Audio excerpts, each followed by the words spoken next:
More of it. It's everywhere. Hello! Hello! Hello, everybody! Where did my intro go? Apologies, guys, we're 20 minutes late, but that's okay. We'll just push on for 20 minutes on. I'd just like to point out Lance, who's doing a really crap job there so far. Lance, give us a wave!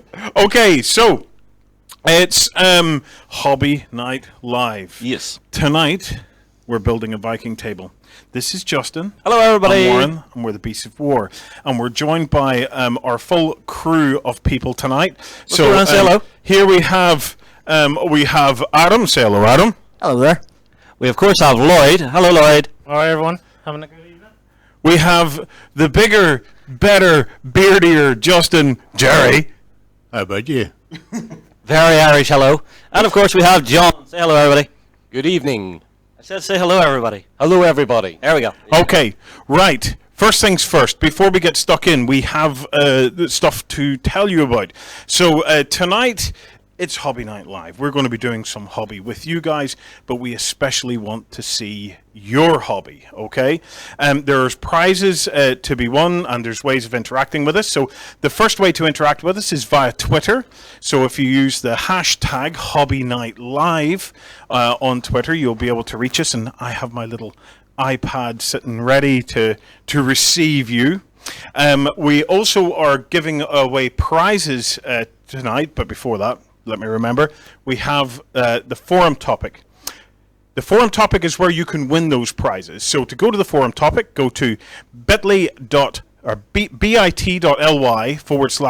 Night Live. That'll take you directly to the forum topic. If you're not a member of Beasts of War so far, join up with a free account. Get stuck into that forum topic. Chat with everybody else who's getting involved in hobby. This is kicking off your hobby for the weekend. Last time people were still hobbying a week and a half, 2 weeks later. Yeah, and one of my favourite things that happened the last time we did this, everybody was throwing their hobby questions in. So, you know, if there's something you don't know, don't be afraid to throw a question out there to the community. You maybe find out something you never knew before. Yeah, we'll also be diving into that forum post tonight and pulling out some of our favourites. We have Ben monitoring the community chat. We have Lance also monitoring the community chat. So get involved in that. There's also a chat window on Beasts of War where if you just want to kick back and chat with the rest of the community, we've got the Twitch chat running there. Right, we have prizes to be won. Yes. Okay, so first up, we have a massive prize that we're giving away. It's a Saga Great Hall, a big-ass Viking hall. This thing's worth over 200 quid. In fact, Jerry is very kindly going lifting one. That is what you call a prize right there. Yeah, Jerry, don't give yourself a hernia there, mate. That is a meaty box. Okay, so a massive prize. We're also giving away some Army Painter vouchers. We have $30 vouchers to give away. So we'll also be picking bits and pieces of our favorites from the forums who can win themselves a $30 voucher. Right. After the show is over, and in a couple of days' time, next week, we'll be picking what we call the Hobby God. So that for all you guys who continue to stay involved in the forums and continue to stay involved with your hobby, because Hobby Night Live really is just kicking off your hobby, for you guys we have something special. We have the prize that everybody wants, yes, Justin. I do want one of these. This I'm tempted to nick this very one, but it has to go to somebody. Yep, you're going to be the winner of the Hobby God bag. It's such a nice thing. This is awesomeness in a bag. There is no other bag like it, and this bag could be yours. All you have to do is get involved. Right. That's all of our updates. We've updated you on the competitions. Yep. Right. Tonight, Vikings. We're going to have a go at building Kattegat. And we're not going small on this. As you can see, we have a 12-foot table set up for this. Yes, so we're going for a full 12-foot by 4-foot table. We're bringing in our table and terrain making maestro, Lloyd. Yeah. So, Lloyd, Well, this is the big one. it's a big one. Tell me about it. It's like 12 feet of bigness. Yes. So what's basically the plan? Now, what we're doing tonight is the kind of the planning, the testing, the arguing stage. Yeah. The best bit. The bit that's far more fun as I steal your mic. I get stuck into Give me that. No, it's actually going to be really interesting because at the start of a build, that's when you chuck most of the ideas around it. There's a lot of ideas come along while you're building, but we've got a big page. I've never done this before where we've put a big page out. Yeah. And we're just going to draw all over the page. So Yeah. it's going to be interesting to see how that pans out.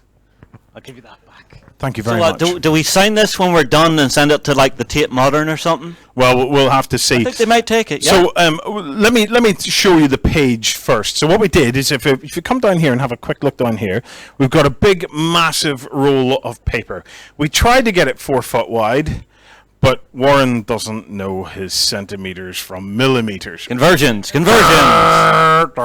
Major fail. So I was about 6 inches short again.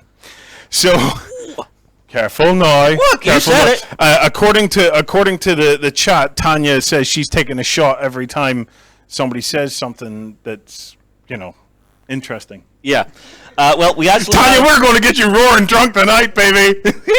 well, we have had some comments coming in as well. So, Yes. Basil Bob, his wife is just back from a long business trip.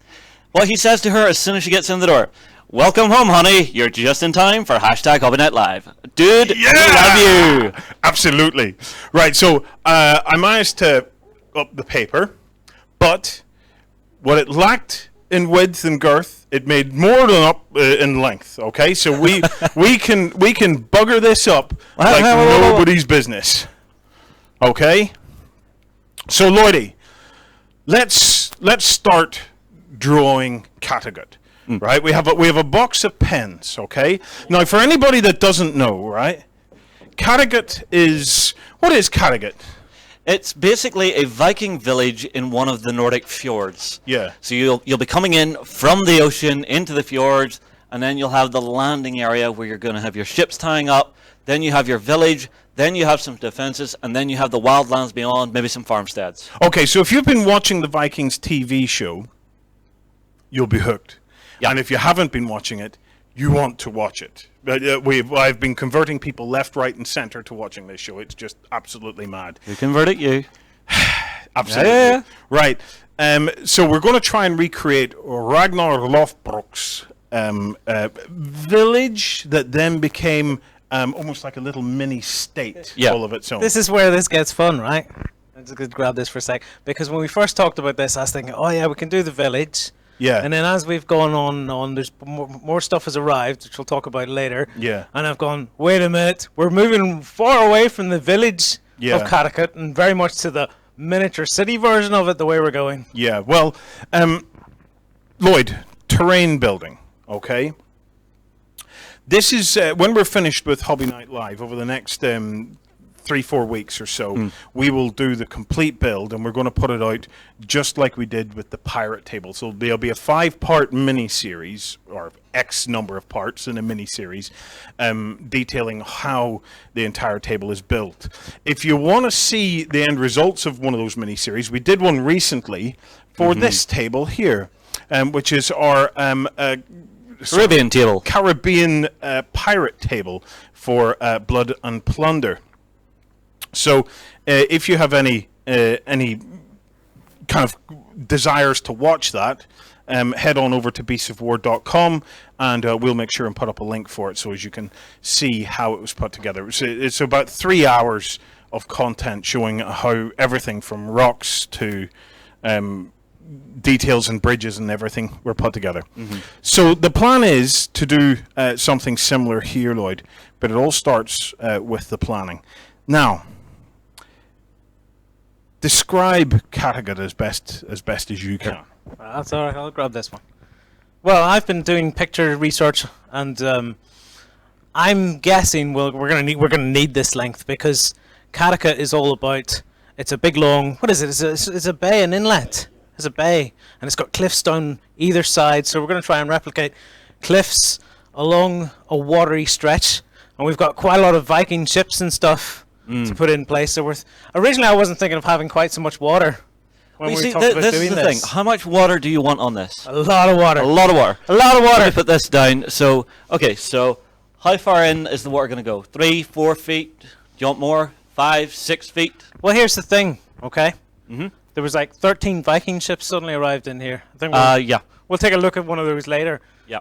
But originally I was thinking, oh, we're not going to need that much water. But then Warren goes, yeah, but I want all 13 of them on the table. I Oh, doubt if we'll ever see 13 Viking ships on the table at one time. we're going to need an awful lot of water for 13 Viking ships. Well, if you think, even 13 of them across, they're what? Maybe 4 inches across? Hold on, I'll grab one. Yeah, so Which- how many of these across would it take to fill that 4-foot space? Not many, and Yeah, not leaving much breathing room to actually do some piers. Well, here you go. These are the wee model kits. We'll take a look at those Mhm. again in the future. But that's not what we're talking about. We're not talking about that. When I'm saying like a big long bay, what I mean is Viking ships Uh-huh.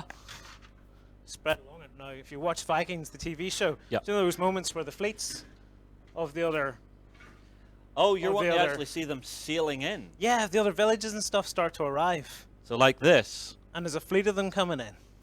So you're going to need maybe 7 foot of this to be water to Yes, get all Jerry. these on. You could also have some of them beached, some of them being built. So you have a massive swathe of water coming up to the beach, and then you just have a row of ships that are under construction, or maybe they've been hauled out for refit. Absolutely, we're going to have piers and stuff. And when you talk about refit, these model kits actually come with some bits that actually be going to be useful for that, because it's sort of a display stand. But I'm figuring, oh, hold on a minute, if we put a lot of these down, we can set some of these up to actually look like they're going through the build process Yeah, that could work. and get a fluky model. A Floki? Yeah, standing all beside it, doing his biz. Of course, of course. And then saying that his boat's just going to sink and he's made a horrible mistake. First time it's on the water. Right. Well, do you want to talk more? Or do you want to start sketching lines, or what do you want to do here? Let's start sketching lines. So, which end is which? Will we put the land up on this end? Actually, and I then think we'll start put to- the. I think maybe we'll put the water this end, Yeah? as if we're looking that direction. Okay. Since we have the ships and stuff here. Right. Okay. So, do you want to hold this mic for a minute? So everybody's getting their pens of doom. Lloyd, probably be better giving you a big black one. What do you reckon? Tanya, take another drink there. So,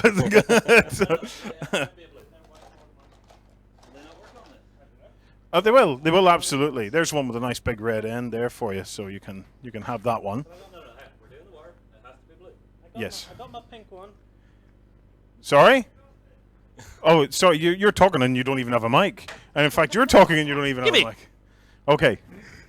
I got my pink one. I got my green one. I got my blue one. Okay. So I got my green one for land. Okay. Right. So let me just draw out some cliffs and stuff here. Okay. So I'll just put those down there. I'm getting attacked by microphones. You Okay. need to be heard, Lloyd. Right. This is your master plan. Can we do the overhead shot, perhaps? Yes, fantastic. Right. Now, as I described, Kattegat is like a bay, but on the sides of the bay, there's big cliffs. Not cliffs, they're more of, what is it, like hills? A scree slope, I'm being told here. So if we do something like that on one end, and then do something similar on the other end, maybe I'm doing that back to front. Maybe that is back to front. Maybe that should actually be like this. Brilliant, Lloyd. Yeah. So as it gets wider over here. Yeah, that might be it. Okay, right. Let's try again, right? Let's get the boats off. Yeah. Off. This is exactly why I bought a roll of paper for this malarkey. Justin, stop what you're doing. Okay, stop it. Right, what do you see? This is exactly why. Okay, so if somebody can help us unravel at that end. Oh. Pull. This is magic. How many times? There we go. How many times can we mess this up? We could probably mess this up about, I think we've got 30 meters of it, so you've got 10 attempts, Lloyd. So it's like, Okay, so actually, so I'll start over here as if this is Kattegat. okay. Alright, we'll start back. Well, let's say about here, okay? So let's say that's the beachy area. Uh-huh. We want something that kind of just meanders down like that and then widens out here. Yeah. And Okay. then we want similar on the other side. So say it's about there and meanders along, but eventually kind of widens out like that. Uh-huh. I don't think it should be even on either side because that would just look a bit weird. I think it'll look a bit more natural if one's maybe Yeah, if one's longer than out the other. first. Yeah. Okay. So Justin is thickening up our lines there. Okay, so imagine hills with rocks and stuff like that. So if we look at some of the other stuff we've done before, so imagine those areas that we've just drawn out, looking a bit like this, but not a sheer slope, an actual gradient up. It'll not have a flat top because it's not going to get to the point. I don't think it needs a flat top. I think if we gave it a little bit of a flat top, my thoughts You are. see, I'm trying to represent the edge of the hills because Yeah. the hills on either side, when I look at the reference pictures, are quite steep. Whereas if you give it a flat top, you've immediately said that's the entirety of that sort of hill, or that's the entirety of that ledge, I guess. But there's the other aspect to this, and that is playability. One of the things that you could potentially do here on these slopes is have a bunch of archers. Well, that's true. And then as your ships sail in. So if you pass me some ships there, guys, do we see what space we have now for ships in this region? So let's plot in some Viking ships. Okay, so these are some of our longboats. Have we any more? No? Okay, so there we go. So that's 4 of them. Yeah. I think we've got, how many have we got in total? 13. I don't think we've 13. I thought there was. Looked like there was 13. I was told there was 13. I think we have I was 8. told. I That's think what I I was think we have 8 in total. Yeah. So there we go. So that's our fleet either sailing in or sailing out of Kattegat. My kind of scenario that I have in mind is a kind of a fleet sailing into Kattegat. So this would be what's his name? Jarl somebody or other. He was a big Viking dude, scary dude. He got blood-eagled in the show, but he brought his own army in and actually took over Kattegat. Okay, See? so it's a real grudge match, Didn't Viking on Viking action. Didn't I say he arrived in one day and went, no, we're going to put all like 13 of them down? I was like, oh, we're going to need a lot of water. Yes. Anyway, so you're thinking, forget trying to match it up that it looks visually the same. It's to be inspired by. Yes, and still be playable. I think that that whole thing of every gaming table needs to give you surprising and interesting play opportunity. Yeah. Okay, and we're looking at they were very, very steep cliffs, but we could in theory layer them. Okay, because there were moments, if you remember, where they stood on top of those cliffs watching the ships depart from Kattegat. So if we made them from, if you pass me some of that blue from the thick stuff. We could do that. Part of the problem with the page not being wide enough is it's given us a little bit of a deceptive view of how much space we have to play with. So say we zoned that up and left a flat top. Yeah. And then we cut out another piece that could be optionally set on top to take it even further, and kind of spaced out to leave kind of gaps and things where you can imagine Viking warriors have kind of made their way down to or whatever to fire their bows. Yeah, I'm Or with you on chuck their this. stones. Well, we've already got this guy. I know they'll be firing bows Yeah. because especially if we play the Saga rules. Isn't that right, Jerry? Well, it's time. Let's bring in our resident Saga and Viking expert, the man himself who looks like it. Let's all jump up now to try and get up there with him, Jerry. How would what way were Vikings armed? What way would they do this? Well, they had bows. They certainly had bows for. Wrap your hands around Making me hold myself. It's terrible. They certainly had bows. They used in warfare. They also had slings. I think would be less prevalent, but in defensive things like this, I see no reason why they wouldn't be using bows. Yeah. Small javelins again. It's one of these ones where because they were such a warrior-based society, they kind of frowned on people using bows. You weren't really a proper warrior if you were going to stand back and fire arrows at somebody. So you'd probably find that the less well-ranked members of the community were using the bows. So you get the peasants out with the bows, and you get those sort of people out there. I know exactly what to do. We need to write rules for Vikings just to hurl themselves off the cliffs onto the boats. They just like skydive. Throwing themselves like Matthew McConaughey in Reign of Fire. That's it. Yeah. That's exactly it. That's exactly it. One step away from a Viking anyway. Yeah. Justin? We're not playing a game of lemmings. I Right. don't know why we wouldn't be. Some of these ships we could like repurpose that they're not all the fleet coming in. Yeah. Perhaps we could have one or two coming out to meet them because Vikings were well up for a battle ship to ship. Some ship-to-ship action, I think, would be ideal in this. Right. This is this bit, right? Yeah. Let's start making our way further inland, okay? Now we're getting to the point. Let's move a bit further up. I want to bring some of this stuff here with me. Justin, if you could do me a favor and grab the rest of this. Now you're talking about Kattegat's own fleet there, Lloyd. Yes. Kattegat's own fleet would be moored, okay? So let's see how far back we would bring this potentially. Well, let's try and be past the 6-foot mark because I'm thinking we're going to use some gaming mats as our base here. So if we have 6 foot at the at the front area, Okay, so we want to have our moorings kind of here. Is that what you're saying? So it would be from that point forward. yes, because what we have to think of is we have to think about if we put a sea mat at the front, where you guys are laying ships and stuff, Yeah. and then we have some sort of land mat back over on this side. Yeah. Then what this helps is this helps join it all together.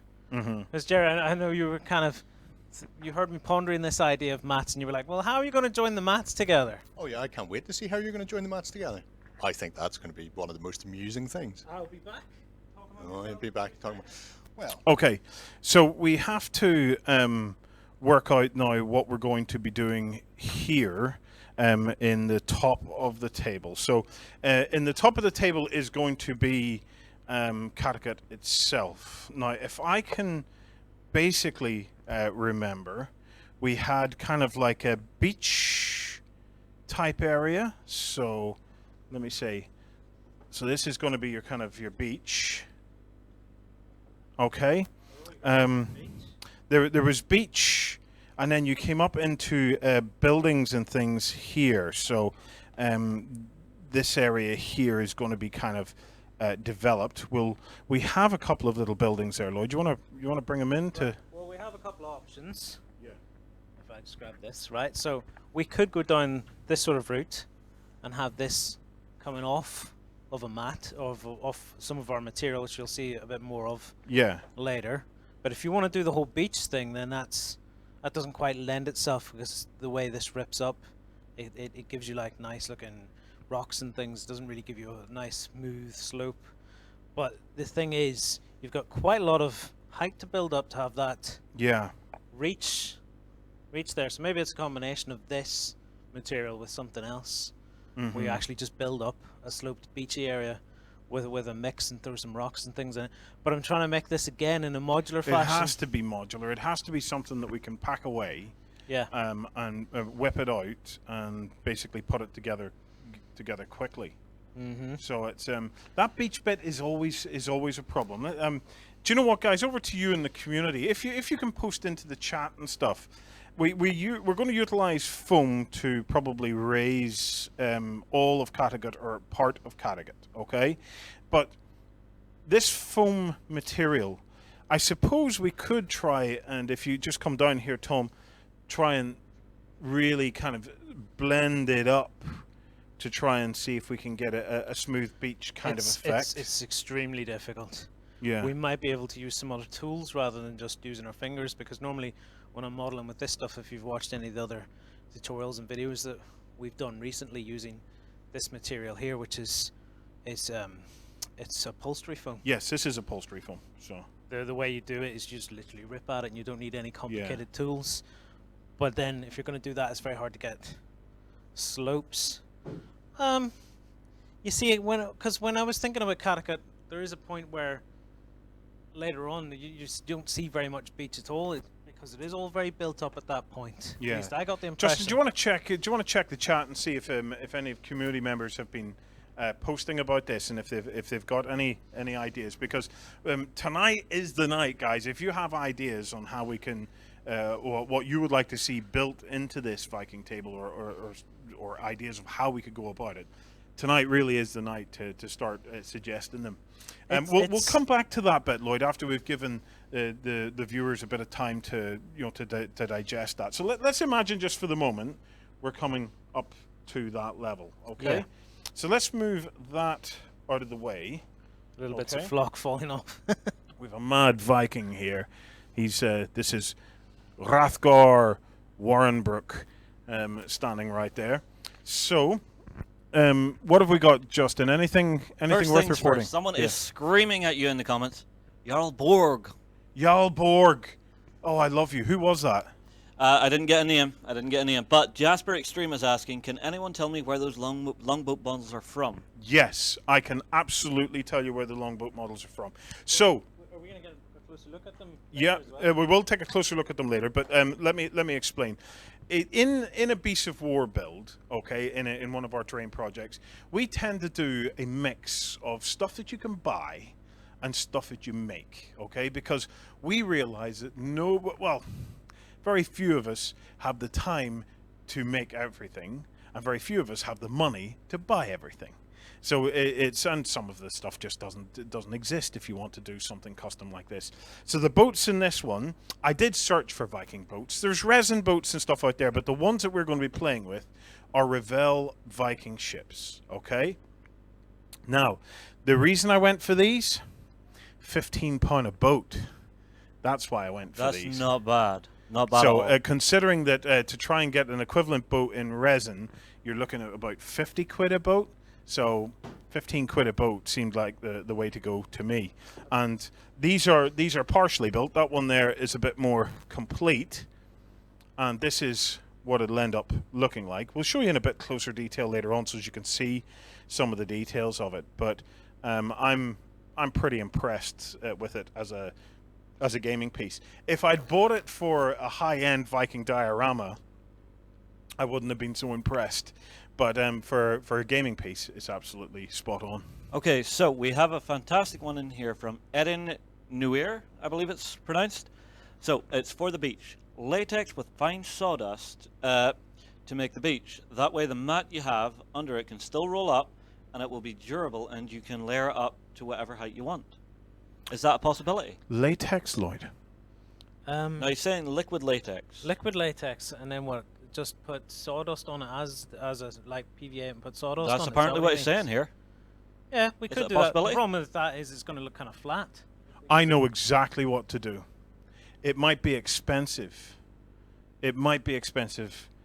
But he's right. What if we got the RTV rubber, right, that we would use normally for making resin cast molds? Well, if you actually cant the actual tub that you're putting it into, you'll get that slope that you want, so long as you make sure it's sitting at an inch on the inner edge. Well, you what actually meet in within a nose what to I put on. suggest we do, right, is that that you would build a mold, okay? You'd build a mold around this, okay, and we would fill it with sand that way, okay. So your lowest level of sand would be here, and then your highest level of sand would be there. We pour the RTV rubber in. It would blend in with whatever we've cut out here, and it would go into a slope. And when you take it out, the sand would be still embedded in it, and you would have a sand texture actually on the RTV rubber itself by the time we finished. Are we joining this foam to the RTV rubber? Or we're thinking they'll just Well, there's hopefully two things there. sit together. I don't know how foam and RTV rubber will react to one another. We're going to be into the realms of chemistry there. So Because the thing about this is it loves to soak up stuff. So I mean, is it just So gonna- if it did, that would be good, because it'll never suck it up completely, but it might just suck up a little bit that you never get it apart again, and then it would be one piece. I'm gonna bring Jerry in on this. What do you think, Jerry? You should be fine with that. Whenever I've done molds and latex molds at home, I actually use those cheap foam craft brushes, and it doesn't soak in much. It'll start to fill the holes. It will bind to it, which is why you normally just use them for a few bits and then chuck it away. But yeah, it should be absolutely fine. It won't react in any strange way with the actual foam, so that could be a winner. See, here's the thing. Do you even need it to bind to? You're talking about building modularity into the board. So why not do it that's just two separate pieces and you just sand across that to blend the two together? Possibly, but yes. In a nutshell, Justin, you're right. I don't know. We I could don't go know. the other way and cut these down a bit. If these are the piers we're going to use, we could Yeah. start cutting the legs down a bit, just so they look like the water level's higher and we've less building up to do, because we have built, we've built mats with rivers and things where we just basically mixed up a mix with stones and things, Yeah. and then we could just do It's worth a pointing little out. stony part that So bends I've down. mentioned that we've bought the Viking ships for this. The other thing that we're working on is this is a brand new product here from Foreground, okay, and this is decking. So it's what do they have an official name for this? I don't believe so. I haven't seen it just yet. We actually got some unbuilt stuff in. There are no instructions with it. I think I was sent emailed instructions that I haven't Yes. printed out just yet. Oh, smart. It would have been handy if I had thought. But there's another question here. Yeah. Why can't we just carve this to a very, very shallow angle and then get the sand sprinkled across the top of that to create your beach effect? Absolutely, that is an option we'll have to explore. The question is, how do we do that? Now, we could go at it with a serrated knife, okay? Some kind of a serrated knife, or potentially the likes of a jigsaw, or maybe an electric planer, Justin? No, none of those would work. This is nowhere near solid enough to take that kind of punishment. The vibration alone, you're likely to take your hand off. We're going to use a Dremel. A Dremel? Yeah, we're going to use a Dremel and carve it down by just going back and forth over it, Yeah. because the Dremel will rip this away in little bits. Yeah. Whereas all those other tools we talked about, like with serrated edges and stuff, are taking big. Well, we could try a serrated edge, but I think with a Dremel, what we could do is just go at it with, grindstones Yeah. ends that you get, and we just grind away at it until you get it to the slope that you want. If you wear a Stetson, then we will totally do that, and you can be the grindstone cowboy. It's about time you dropped that mic and walked off with a joke like that, huh? Alright, I'll pick up the slack here. Commodore Rob's asking what we're making the water out of. Rob, if you're just joining us, we are planning to use a water mat, which I believe is from our buddies at Deep Cut Studios. Right, before that, right? Let's. Is there anything else, or can we get back to the build?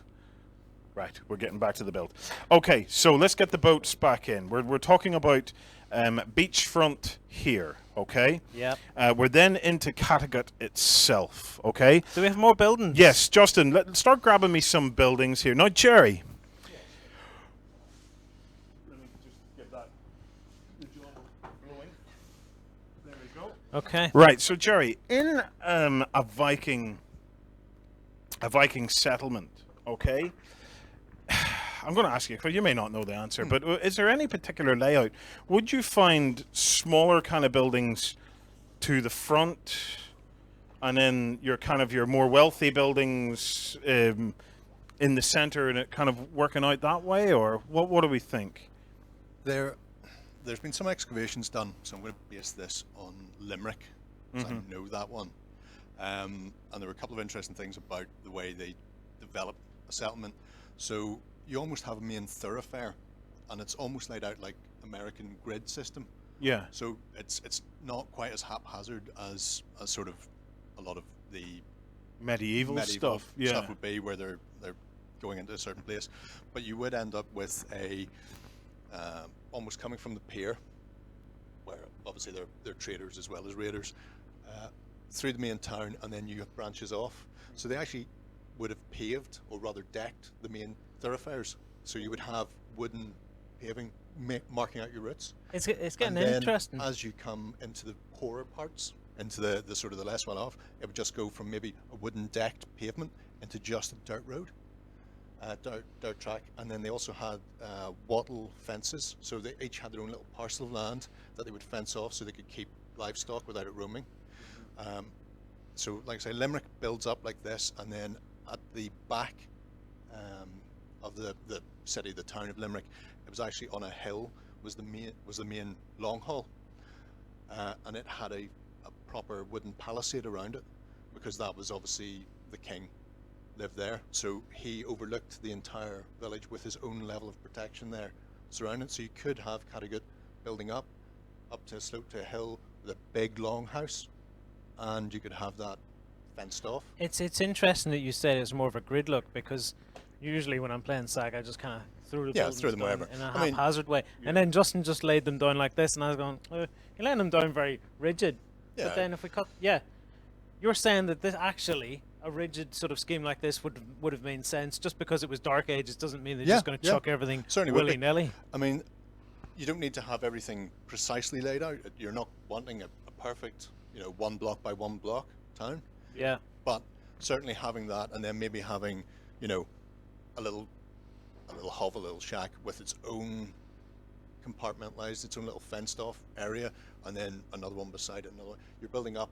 They were very early versions of housing estates, essentially. Well, even for the walkways, we could just use the tops. Well, this is it. I was looking at these. So these come with the top separate, and the legs then underneath, and you could either use that and just lay your path, or the alternative would be the same sort of decking that you made for the Blood and Plunder table. Yes. So Which is made of coffee stirrers. Yeah. The thing is it's like you need to order your coffee stirrers from the internet, because if you go up the street looking for them, it's like hen's teeth. You can't find them. No, I wonder why. Is that because every modeler within sight of a Starbucks have gone in and emptied them? Pretty much. Pick up a coffee in the morning for £1.50 and take every stirrer they have. Okay, I want to talk some options then. Okay, so these are the coffee stirrers. This is the stuff that we typically would use here on Beasts of War. Now you can buy these in wholesalers. So if you can find a kind of a local catering wholesaler, they will normally sell boxes of coffee stirrers that they sell to coffee shops, believe it or not. Some other options that we have that you can get in bulk: toothpicks, Jerry. I would think the toothpicks are a little too small. Can we get this, or will this be super glossy? This top picture is actually from the excavation in Dublin, so this is their, and you can see they're like railway sleepers almost. This is what they paved the roads of Dublin with. Now, obviously, it's Dublin, so we want to try and avoid that as much as humanly possible. Then I think, Jerry, our best option for the likes of that, John, if you can clear this out of my way, please, mate. Matchsticks. I was thinking that. So we see if you cook's match, put them down. Okay. Because nobody wants to be walking through mud, and they certainly don't want to end up with frozen mud. So with this stuff here kind of cut up and put into place, what do we think of that? Yeah, that's nice. It's got the height. Yeah. While you've still got that sort of chunky kind of a feel. Yeah, I mean it's. Let's have a look back at the reference picture there, so as we can see it again. So it's if they were, they don't even need to be that weathered, Jerry, because that's been dug up after what 1,000 years. 1,000 years. So dirt, it's looks better than most of the roads it would in Dublin look now. fresher. To be fair, though, I like this. the foreground stuff just kind of does it straight out of the box, doesn't it? It's really whether you want the differentiation between the sort of the pier, but then at the end of the day, it's the same people building both. So would there be much of a difference between them? It depends on how much detail you want to go into, because some people have more time than other people, and some people have more disposable income than other people. Well, yeah. So I mean, for us, I'm guessing we might go this route because of just how quickly Justin was able to throw all this stuff down, and immediately we have the semblance of our village coming together very quickly. Visually. Yeah. The drawback of that, though, Lloyd, is I know if I were watching this, okay, I'd be thinking to myself, and many of you guys might be thinking the same thing, dudes. If I'd saved up to buy that, I want to make that. I want to make really cool decking and piers with it, rather than just laying it out flat. Let me show you another option here, guys. But Justin's just set these down. These are actually legs. Fencing! You could use them as fencing. Make it as fencing. Why not? Well, this is Wall Viking. fencing, though. Yeah. So this is your typical kind of Viking fencing. Jerry, do you want to describe to us basically how that's put together? Yeah, well, this was a very quick test piece. So this is actually gardening wire, and it's too thick a grade, in all honesty. So this was just a quick one to see how it goes. But all I did was a tongue depressor, and then you can see there the little holes. So I drilled in roughly 1 inch apart, and then pushed in some cocktail sticks to get the uprights, and then just started weaving. The wire back and forth, so you get that lovely wattle effect. So this was a prototype. I've not built any more yet, but I have picked up other wire. Yeah, we're getting messages through the earpieces. No one can hear me. Get Jerry to talk louder. So it's yeah. Yeah. So thinner wire, more flexible, which means you can get a tighter weave, and it means you can set up little sections. I like this as it is, though, Jerry. I have a problem with a tight weave, and that's it. It makes it a bit more difficult to see it. That's kind of your tabletop kind of recreation of the weave there. Yeah. So it's any tighter than that, it might be a bit more difficult. Let me show you one last option. Rather than this, because I'm not convinced about using this stuff. I think we could come up with a hobby method for this. What about these, Jerry? Now these are basically your mini logs. So what if we made those and then maybe ran sandpaper over the top of them to try and flatten the top surface a little bit? Yeah, I think that would do the job as well. Really, all you need is some sort of log, essentially. So yeah, whether you go for the thickness of the matchsticks or you go for the more rounded, these are bamboo skewers, either would work. So it just depends on the overall effect you want. But yeah, just get them glued down and then sort of almost flatten them to show the wear and tear that people have been walking across them. Yeah. Right, now, Wargamer Haven actually has a very good point for these. So it says, at Beasts of War, weather the footwalks with dirt and dust and the piers and jetties so that they look wet with algae. So that might give you that differentiation that you're looking for without having to do much else. Absolutely, using some gloss paint would be the way to go on that. So Just before we move off the topic of these wattle and daub, yeah, Well, they're just wattle fences. just wattle. Just wattle. These The fences. daub's pig shit afterwards. I have been experimenting with these because most people build them on a base like that. yeah. Okay, so they only ever go straight. Yes. But I've been experimenting with the idea, if someone can hold the mic, of trying to be able to make posable versions of that. So what you do is you get barbecue skewers or something similar, put them in. Now I'm just very roughly doing this. I'm not putting any measurement or anything into this. If I was going to do this for real, I might put like a 1p piece or something in between them. Okay, so like that. And then you take your wire and you would glue it at one end to one bit. And then what you can do is you can weave it in. Obviously I would do this neater, but I'm just very quickly trying to demonstrate something. Okay. Like so. Like that. And then what happens is if you glue all this together, it'll kind of become its own sort of half rigid supported structure, and then you can pull it out of the support, and then you've got actual posable fences that you can put down. If you do it in reasonably short, not too short, not too long sort of stretches, then you can literally go, oh, I want to bend in that, just bend it. And if we use this thicker garden wire, this stuff here that Jerry has, which is very, very common in the garden centres, you'll get a quicker result because you'll not need as much of it, and it'll actually be more posable and more bendable. Weirdly, it's not. Unfortunately, it takes an awful lot to get that to bend and stay where you want it to. It is too thick. If you could find somewhere between that and this, that would be spot on. Yeah, this is too thin. It was just one that was just happened to be sitting there, so I grabbed it just to demonstrate. But I like the idea of being able to lift it and then bend it and twist it, because then you can very quickly twist it into round pens and all sorts of stuff. Yeah, and they, like you say, they didn't have perfectly squared off land, so having that sort of concave or that little ring around their houses is spot on. Going to be great. I have a comment from the community again. Eden again. Small gauge electrical wire. You get big spools of it for pennies, and it's perfect for woven fencing like that. He made a piece a while ago with it. One of Tell you what, get a picture into the forums for us. Yeah, one of the difficulties with electrical wire, if it's a multi-core electrical wires, in other words, lots of thin copper wires through it, it'll be flex rather than bendy. True. Okay. What you actually want is a solid core Yes.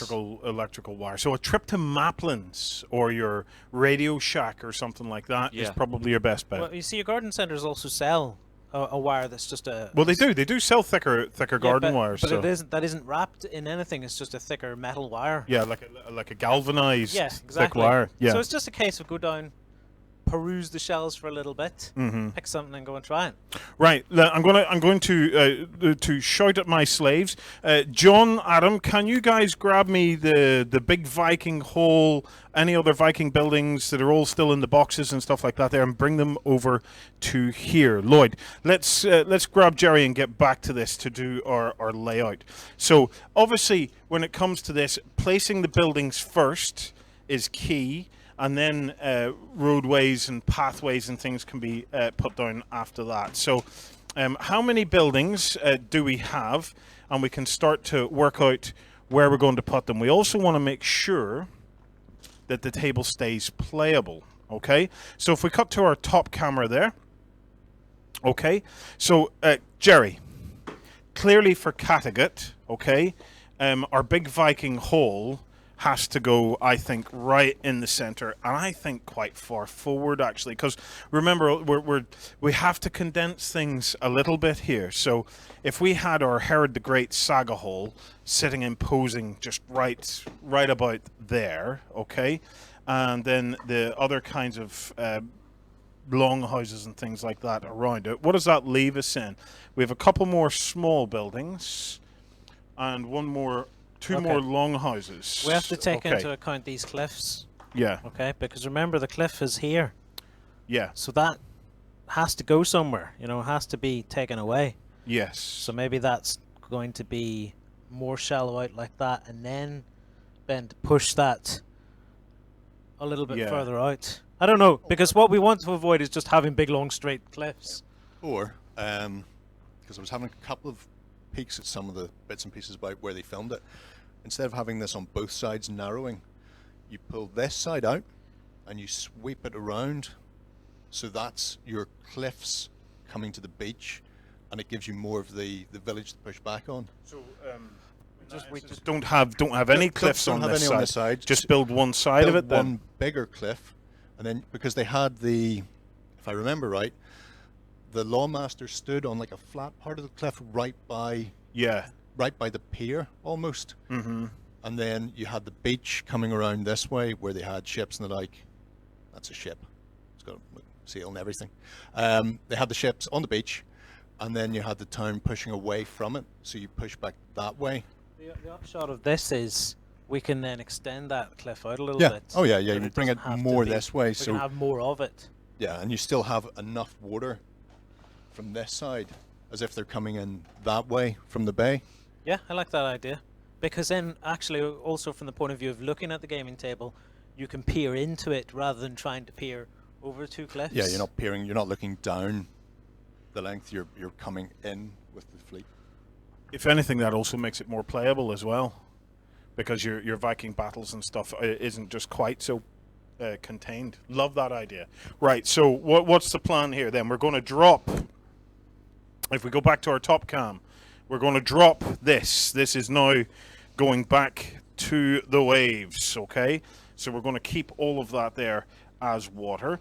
And our beach, I think I have an orange. Have we an orange or a yellow there? Or there's an orange. So our beach is going to, have we got a shot of that there? Yeah, so our beach is coming along there like that. Okay? Yep.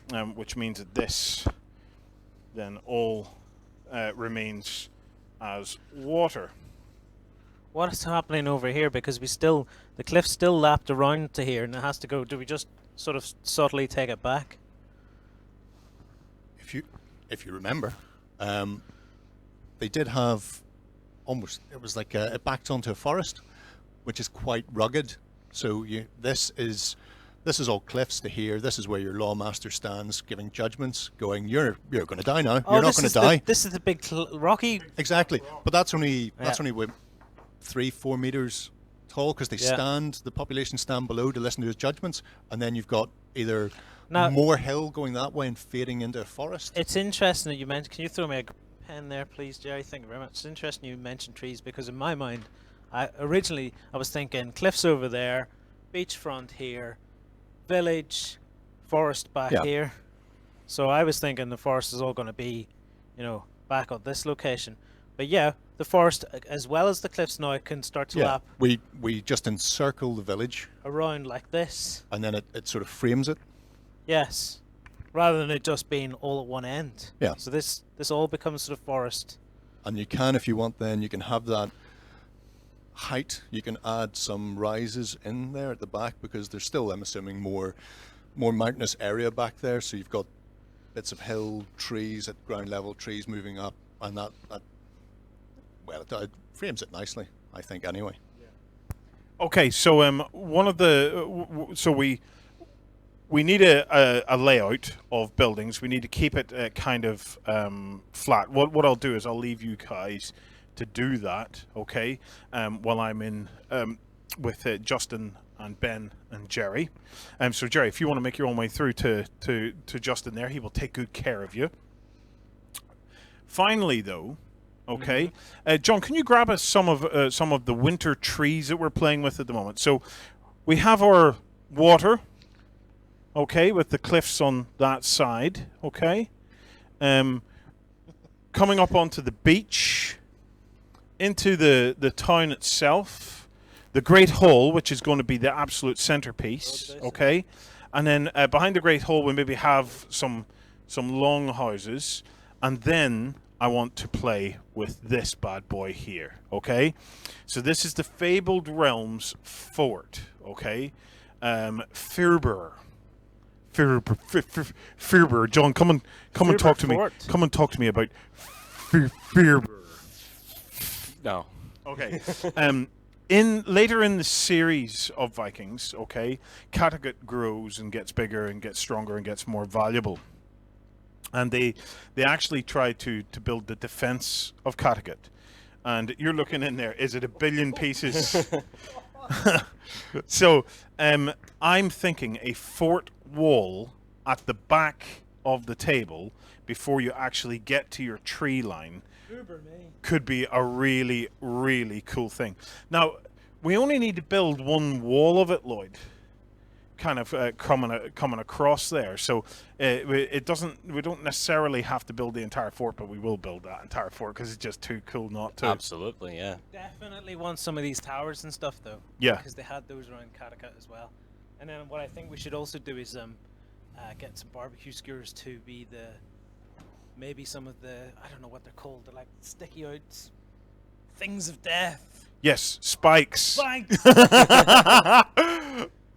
Okay, right. We're going to take a very quick break, okay? We'll be right back after the break, where I'm going to be joining Ben and Justin and Jerry to catch up on your work. So we'll be right back in about a minute. High Octane Anime Action is the name of the game in Relic Knights. Mount up in your mecha and battle for glory at our Relic Knights hub on beastsofwar.com. Fight for the Iron Kingdoms as a warcaster. Take control of the mighty jacks, arcane devices, and dark sorceries to bring the fight to the War Machine hub on beastsofwar.com. Take control of armies from the 5 kingdoms of Araucania and vie for the throne of the ancient king in Wrath of Kings. Master your skills on the battlefield over on beastofwar.com. Okay, we're back. Hi, Ben. Hello, everybody. Hello. Okay, so Ben, I want to take a look at the community projects, see who's been doing what. So what have we got on the cards so far?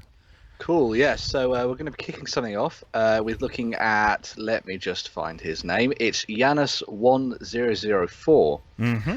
Now, he was doing something in the sort of realm of the historical, and instead of going for like the Dark Ages like we're doing, he's actually going to be working on some Republican Roman Velites throughout the rest of the evening, which is pretty awesome. As you can see, he's got them all sort of mounted on their cork, ready to go, and these are I think they're the fantastic models from Vitrix, actually, which look absolutely amazing. So, yeah.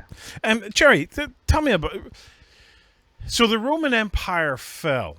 Yes. Okay, and then we entered into the Dark Ages, and shortly after that, then the Vikings. This is the Vikings came out. The Charlemagne had some experience of the Vikings ish. It all gets very, very murky. The Roman Empire ended up being split into East and West, simply because it was too big to be managed from Rome after a while. So while the western half of Rome fell, which was Europe, England and the like, so all of a sudden you have the Romano-British in the sort of 400 AD being left behind when Rome pulled all the legions back to desperately try and stave off the collapse of the empire. And then that led eventually to the Dark Ages and then the Vikings like 300 years later. The Eastern Empire, sort of coming out of Constantinople into Persia, Iraq, that type of thing, it stayed until 1400s. And you actually get, this is where Lloyd's favourite Varangian Guard come in, Vikings who went down to the eastern part of the Roman Empire. That became the Byzantine Empire and that sort of thing. They were still alive and kicking. Eargasm. Just We even got new earbuds for this show, and within a couple of minutes, it's like. that's Ben whispering sweet nothings into Justin's ear. Well, my question is, Justin, bring up Janice's work there, right? Were there any dudes running around looking like that when the Vikings were alive? Was there anybody in the Dark Ages running around looking like that? Probably, although those are Republican Romans, so they're actually earlier. So Caesar would have had these guys before he turned on Rome and became their emperor, and then you get the Imperial Romans, who are the more recognizable ones, the ones from Gladiator. They're later on, so they would be these 300. So these guys are way earlier than. But so whenever. Like, was there any form of Roman army left, or I'm thinking Romans versus Vikings here, guys. Yeah, like I said, the stuff in the east were still around. I don't know how much interaction they had beyond hiring Vikings. There is a great, I think it's somewhere in Constantinople. It's apparently a mosque, and it has Viking runes carved into the floor. Wow! And for years they didn't know what it meant, and people didn't rub it out. They didn't deal with it. They didn't replace it or repair it because it had been something previous, and they thought maybe it was important. And it turned out it's more or less Halfdan was here in Viking runes. Yeah. So it's an early bit of graffiti. It was great. So yeah, they were there. They could be fighting them.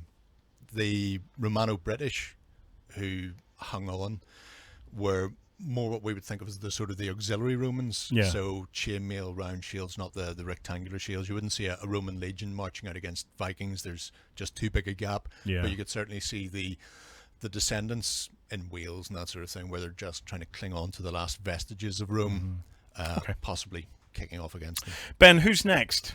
Do we have a terrain maker next? Yeah, next up we've got some stuff from Andre77. Now, there are two links for this guy because he started off earlier in the evening and he's been working on it since then as well. But he's been working on some stuff using a lot of cork and things like that instead of the sort of foam that we've been using, which is pretty cool.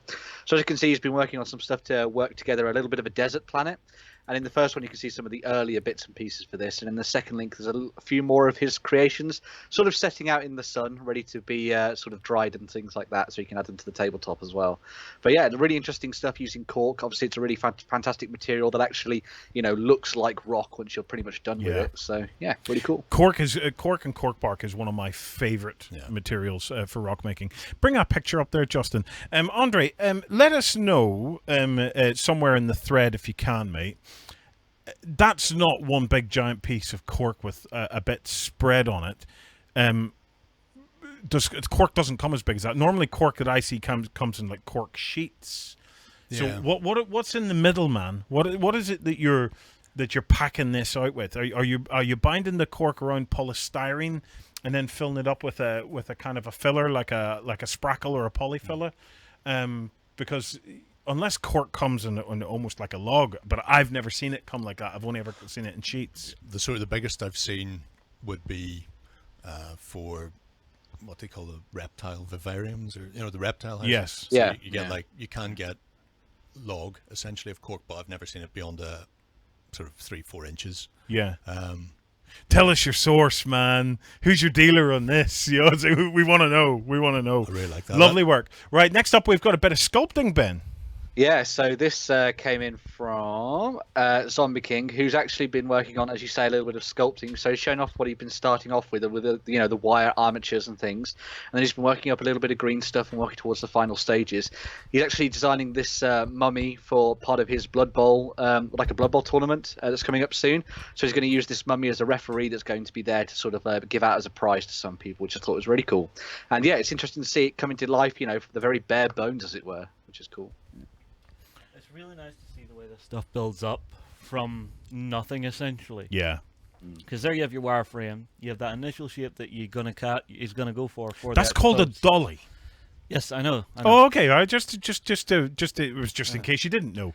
But you have it here that you've got the build up, and then the face on the final picture he has here. Yeah. That's starting to get quite scary. Yeah, I'm looking forward to seeing where he goes with that. Next up, we have Rich Builds. Now, I've been watching Rich Builds in the forum recently. Man, you're blowing me away. He's built in the last couple of weeks. He's built this beautiful windmill. Mm-hmm. So I'm really interested to see what he's got planned for this week.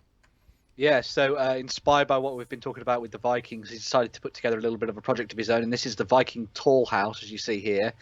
So it's done in a very interesting style that almost looks like it's something from, potentially the frontiers of America, which I thought was pretty cool. Maybe it's something that the colonial people took over there when they moved and things, which is pretty awesome. But yeah, a fantastic looking house. He's been working on sort of the basic structure of it to begin with, working on the walls and the roofs and things, and then he's going to be obviously adding a little bit more texture and all the wooden bits to it too later. So yeah, really cool. Starting off with a nice new project for the Vikings. Absolutely. I don't know if we have our producer actually in the studio, but I just want to quickly tell you about the prizes. Remember that in Hobby Night Live you can be a winner. So by getting involved in that thread, and the way to get access to that thread quickly is to go to bit.ly/Hobby Night Live. Whenever you go to that link, it'll take you through to the thread. Set up a free Beast of War account if you haven't already, and get stuck in there and talk about your hobby. Show off what it is you're doing, no matter how big or how small, no matter how great or how ungreat. It doesn't matter. We just want you to enjoy doing some hobby, and we've got 3 prizes that we're going to be giving away as a result of this Hobby Night Live. During the show, we're going to be giving away some $30 Army Painter vouchers that you can spend on some cool Army Painter products. We're also going to be giving away that huge Viking hole from Foreground, and then finally, later in the week, we'll be picking the Hobby God from those that continue on in the forum and showed some awesome projects, and you'll be winning the amazing Hobby God bag. Can somebody pass me a Hobby God bag, please? And I can show you a Hobby God bag because it will blow you away. Right. I believe we have only one pin man on the forums as well.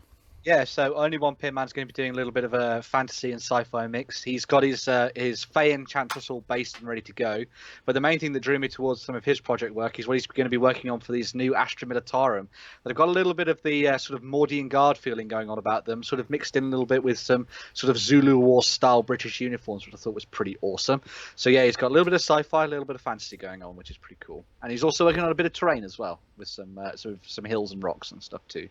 Yeah. I really like those Praetorian Guard he's got there. I wonder if those are I think Victoria Lamb in Australia does a set of resin add-on parts for the standard Imperial Guard plastics to make them into those, and she also does Lancers, so you can have your Rough Riders as well, being all Praetorian themed. So yeah, I'm loving those. You could definitely have an awesome sci-fi version of Rock's Drift going with some of those. Oh yeah, just orcs are thousands of them. Yeah. Who's next, Ben? Next up, we've got Gorilla with a Brush, who's actually going to be carrying on with some of the sort of charity painting that he's been doing for a future event. So as you can see, he's working on a whole bunch of different models here. He's got the orc there with his eye patch and his little grumpy goblin friend. He's also been working on one of the big trolls that you get from Atlantis Miniatures, which is very cool indeed. And then he's also got a couple more of the smaller pieces too. So you've got the likes of Gandalf there from Lord of the Rings, still one of my favourite models ever from Games Workshop, absolutely amazing. And then also a little bit of the Guild Ball going on too, doing a bit of the pinstripe trouser work on this guy, which I think is absolutely amazing. Just the amount of detail work on that is fantastic. Amazing or insane? Yeah, look at that! Look at that I think it's base. a bit of both. Yeah. I love that. What do we call that? Is that a herringbone? Yeah, the brickwork. You've got to post some details, Gorilla with a brush, on how you achieved the herringbone. Did you buy those little bricks, or did you cut them out? Or is that a piece, all one bit? I want to know. I know there are some manufacturers who make ceramic bricks in various scales for like modelers and railway sort of enthusiasts. So, Yeah. because I have a bunch of them, so I can strew them across the top of my Flames of War tanks as if they've just gone straight through a wall. Yeah. So I'm wondering if he has actually just laid a brick floor. That would be insane. That would be awesome. Please remember to post in the forums, Gorilla with a brush, and let us know how you made that base, because that is flipping awesome. Milma, Ben, what are they up to? Yeah, so building on the whole news about the new edition of Warhammer 40k 8th edition, Yep. he's going to be working on some of his Blood Angels. So he's got some of the Blood Angel Terminators here for you to look at tonight. As you can see, he's made quite a bit of work on one of them, the Captain model there, but he's also going to be working through the rest of them too. Sort of building up from that sort of nice dark red, which I really like, very nice, using a bit of dry brushing too, which I think is a good technique, especially to get models done very, very quickly. So The end result is going to be beautiful, absolutely Yes, yeah. beautiful. I have no doubt we're going to see a lot of this now, because 8th edition officially drops on the 17th of June. Yes. I'm really looking forward to seeing this now. It's all the bits have started to kind of fall into place for me. So basically, what you're getting, there's a brand new 2-player starter set coming out. 60 models in the box, full hardback rulebook in the box. It's just insane. It's like the ultimate 40k starter set. I've never seen anything quite like it. It is that cool. And then we also have what are do we call them temporary codices? It's They're a little bit like what happened when the new not the last edition, but the edition before came out for Warhammer Fantasy, where they did what was effectively called Ravening Hordes, I guess it would be. So these will probably be that sort of that stopgap, I guess, before we get the proper codices later down the line. So this basically just gives you all your points, costs, and everything you need right now to get playing, and then later on they'll sort of flesh it out a bit more down the road. So, yeah, get you by army lists. There is a load. The key here, and the thing that I'm really interested in now, is obviously we see the new Primaris Marines, which we'll wait and see, but I'm basically expecting now to be the replacement for the Space Marine. Okay, this is what the new Space Marine is going to look like. But with new Space Marines, we're going to have to see new orcs, new town, new everything over the course of the next years. It's going to be very exciting. I would say so, because with the scale shift, with them getting slightly bigger, it's you look at Age of Sigmar. Yeah. Okay. Everything is gradually now being replaced in Age of Sigmar, and I think that the scale is gradually kind of thumped up a bit. It certainly has been in for Age of Sigmar for the chaos.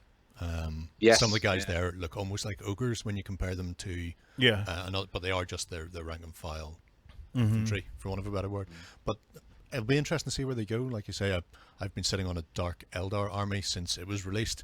That still hasn't managed to make it out of its box. But the minute I see them, I went, I need that army. And now I've sat through all of 7th edition, chunk of 6th, and maybe finally this will be the spur I need to actually get back into 40k and I'm really looking forward to getting AJ up to get a crack at these 8th edition rules, and just to see how the whole thing has changed. No templates, everything seems to be a lot more straightforward. Yeah, we'll have to wait and see. Andy M. Yeah, so this is a little bit of a funny one. It's not actually a project that he's been working on, but he was really getting into the Viking spirit of tonight, which I thought was absolutely fantastic. So he's dressed up in his proper Viking garb. He's got his big shield, his axe, and he has vowed to wear his helmet for as long as he can throughout the rest of this stream until it gets too hot, in which case he faints. But I'd say that's pretty good dedication to his duty here as a hobbyist, I'd say. It's really not even too hot with something like that. That thing is some heavy metal on your head. That man's going to have a sore neck come the morning. I love the Viking shield, and I love the design on it, and he's got a rather nice looking axe. You see, this is the thing. I like the guys who do the Viking reenactments, because they get to rock around with big shields and axes and stuff. And tell me that's not fun, Jerry. Tell me it's not fun. Oh, it's hilarious. Love the bits. Well, did you not do it yourself for a bit? Yeah, that's what I'm saying. It's hilarious. I love the bits. Have you done Viking reenactment? Have you? I've done a bit. I haven't done as much as I wanted to, because as I was getting into it, the guys who were doing it were starting to move away to other places. So some of the guys actually would have been down in Portadown when you were there. Yeah. I know Dave and Andy were certainly down at it. So yeah, it's a lot of fun. And Steve Toros on the website, you've probably seen commenting all the time. He was big into it as well, so he was sort of one of the first people that introduced me to it. So tell me about your costume. What did you have? What did you wear? Who did you dress up as? Were you a peasant? No, you've seen my helmet. We have seen his helmet. I've seen my helmet. Yes. So it's with the strap on, isn't it? Yeah. Yes. Otherwise you spend your time trying to balance the helmet. Correct. It's never good. That guard that's on that helmet that just comes down over the nose, if someone punches you in the face, that looks like you're going to get a broken nose right there. No, I don't think so. Not allowed to be punched. That's bad. Yeah. Because a lot of what we did, you were using actual metal weaponry. It was blunted, but it was still a massive chunk of metal. So Steve almost lost a thumb from an axe that just slid down the haft of the sword he was holding, and then just caught him at the bridge. So you had to be careful. So when you say that some of the guys in Portadown were pawing at each other, yes, yeah, you can understand why, because chances are pretty much every man jack of them out there had metal weaponry. Yeah, but no, hang on now. I need to qualify this point. Yes. Okay, it wasn't that they were going at each other with a light touch. Lackluster. It was the disinterested look on their faces while they were doing it. That too. I can, if they had been like, if they'd even mustered up a growl. The growl would have distracted me enough as to say, yeah, that looks realistic. Yeah. But it looked almost like they were bored doing it by that stage. Yeah. So well, they might have been at it. They'd been at it the full day before. So when you've been Vikinging for so long, eventually you just get knackered. That could be it. Tired Vikings. Right, Faux Hammer 888. What? Oh God, look at this. Yeah, so we're back to the miniatures now, and this is him pushing on with the progress on his Conflict 47 U.S. Marine Corps Army. This is actually quite an interesting project because it uses both a bunch of miniatures from Dust and also some of the Warlord figures as well, and he's actually done a little bit of a sort of mix and match between the two, which is pretty cool. Yeah. He's also rebased them onto the Privateer Press lipped bases to give them a little bit more profile on the tabletop, which is awesome. But yeah, he's been working on these. As you can see, these are some of a few of his finished pieces, but he's also going to be working on a few more of them tonight, just sort of getting together the rest of the squads and stuff and added a bit more character to them too. So they lovely, are absolutely gorgeous. Aren't they beautiful? The paint job is absolutely fabulous on those. Well done, Faux Hammer. Beautiful stuff. I have to say, I love what he's done with the heavy trooper from Conflict. Or is that a Conflict one, Ben? I big bare think arms? that heavy trooper is actually something from Dust, Is and then it? he's Right. added some of the Warlord bits onto it, I think. Here, Ah, so. I see. Okay, and then finally, to round us out for this one, or we're coming up to the end of the first hour, we have Calidor's 2, Ben. Yeah, so he's been distracted for a little while, but he's actually going to get down and actually start painting some of his human Blood Bowl team, as you can see here. One of the things I really liked about this, he's gone for the big, huge, bright blue armor. I can't imagine that was too easy to get down over the black undercoat, I guess, but it looks very cool indeed. And it'll be really interesting to see how this all comes together. And interesting to see if he, works on any sort of team markings as well at the same time. But yeah, good to see people working on Blood Bowl. Seems like everybody's really getting back into it and stuff. And the new models look fantastic too. So. Okay, so we're going to be joining the guys back in the studio in just a minute. So, hi guys, we're coming back out to you in any minute. Before we do that, I have one more link I want you to bring up, okay? A massive Viking military camp has been discovered, okay? And we should have a link for this. So this is it here, right?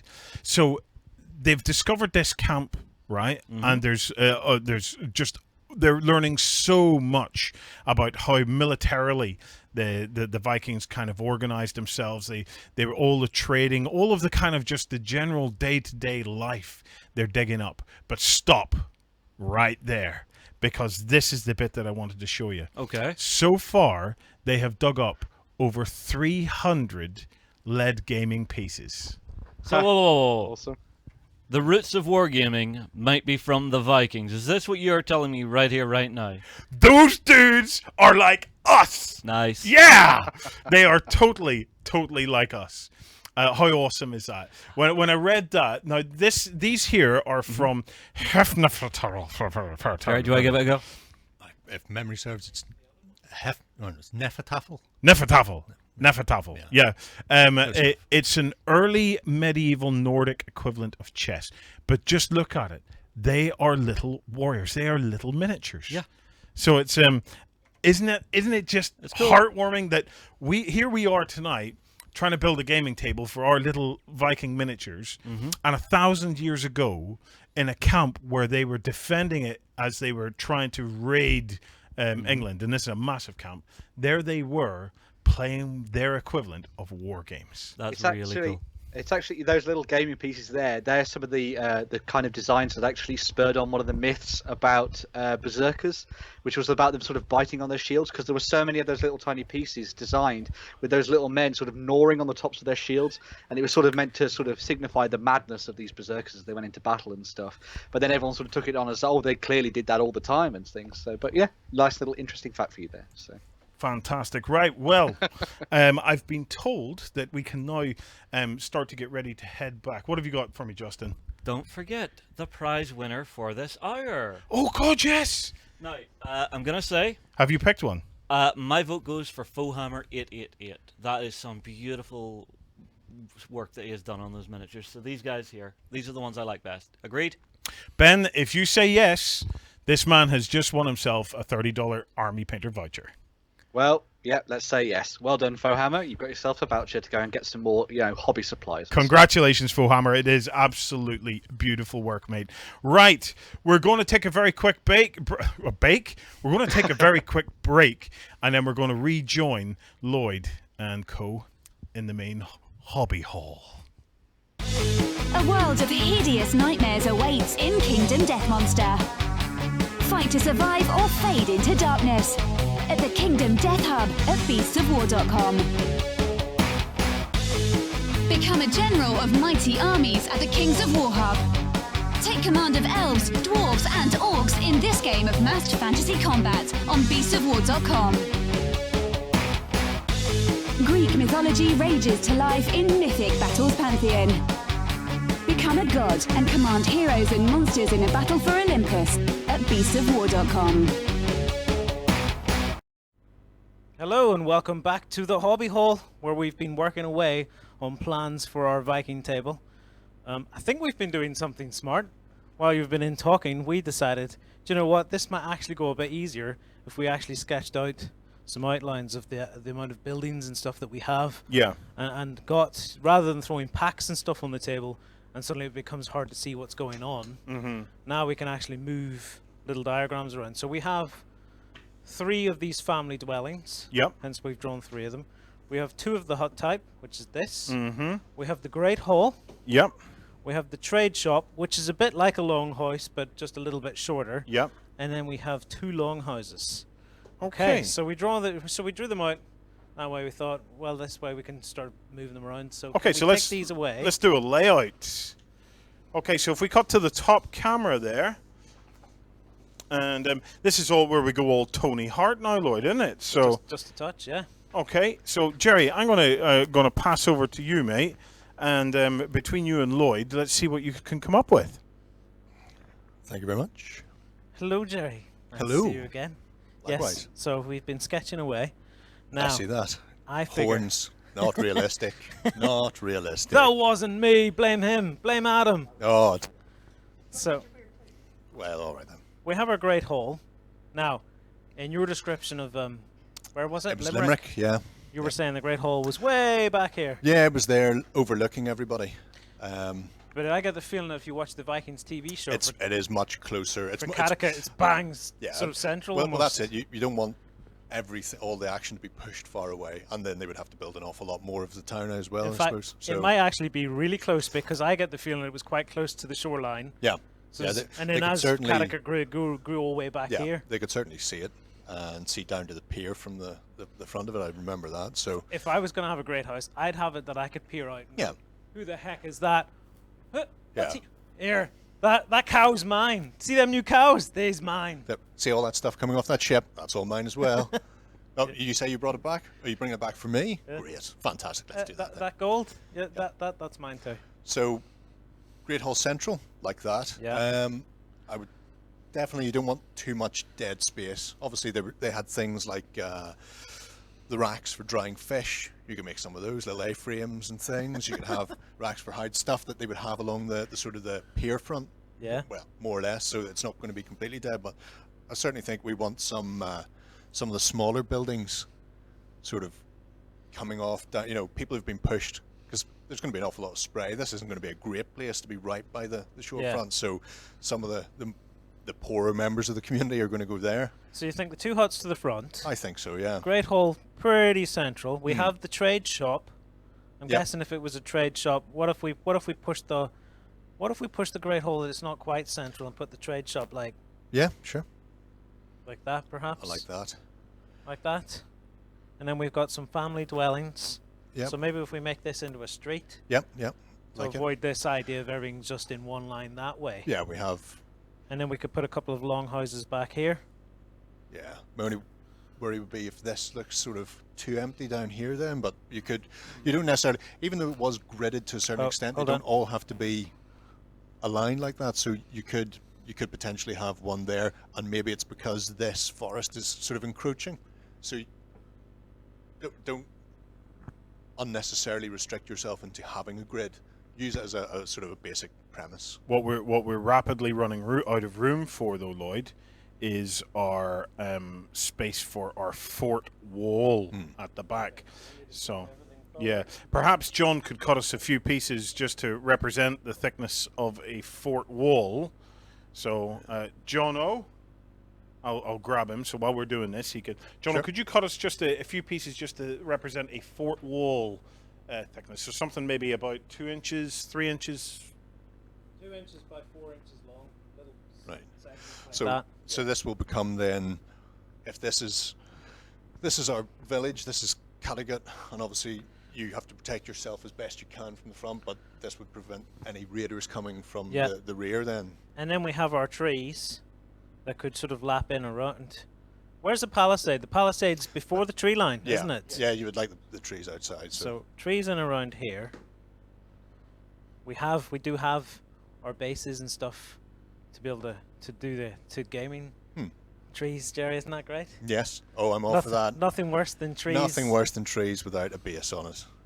Let's see, they slot together like that, so we can Oh, actually jigsaw. do like proper gaming setup Yeah. trees if we wish as well, like so.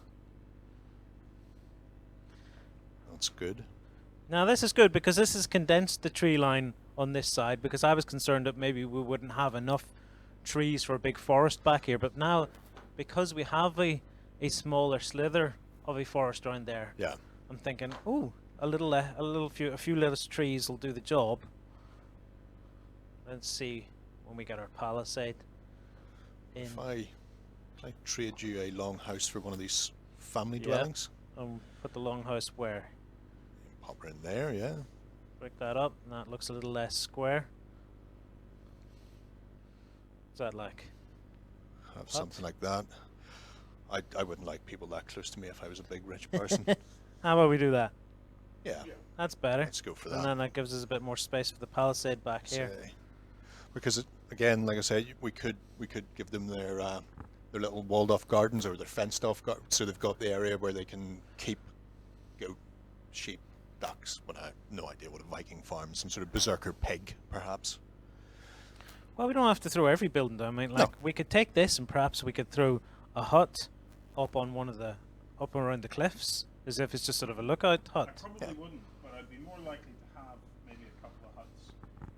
I probably wouldn't put it up onto the cliffs, but I'd be more likely to keep your huts at near the beach, near where the ships and stuff are coming in, because that's probably where they would store maybe a lot of the crap and stuff like that would come off the Viking longboats.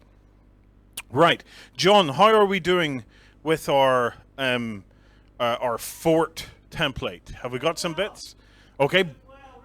Really well. Well, while he's doing that, there's no reason why we can't sort of work out where we're going to be going with this. Mm-hmm. Obviously, if you're that important, you don't want to get your feet wet. Thank you very much, John.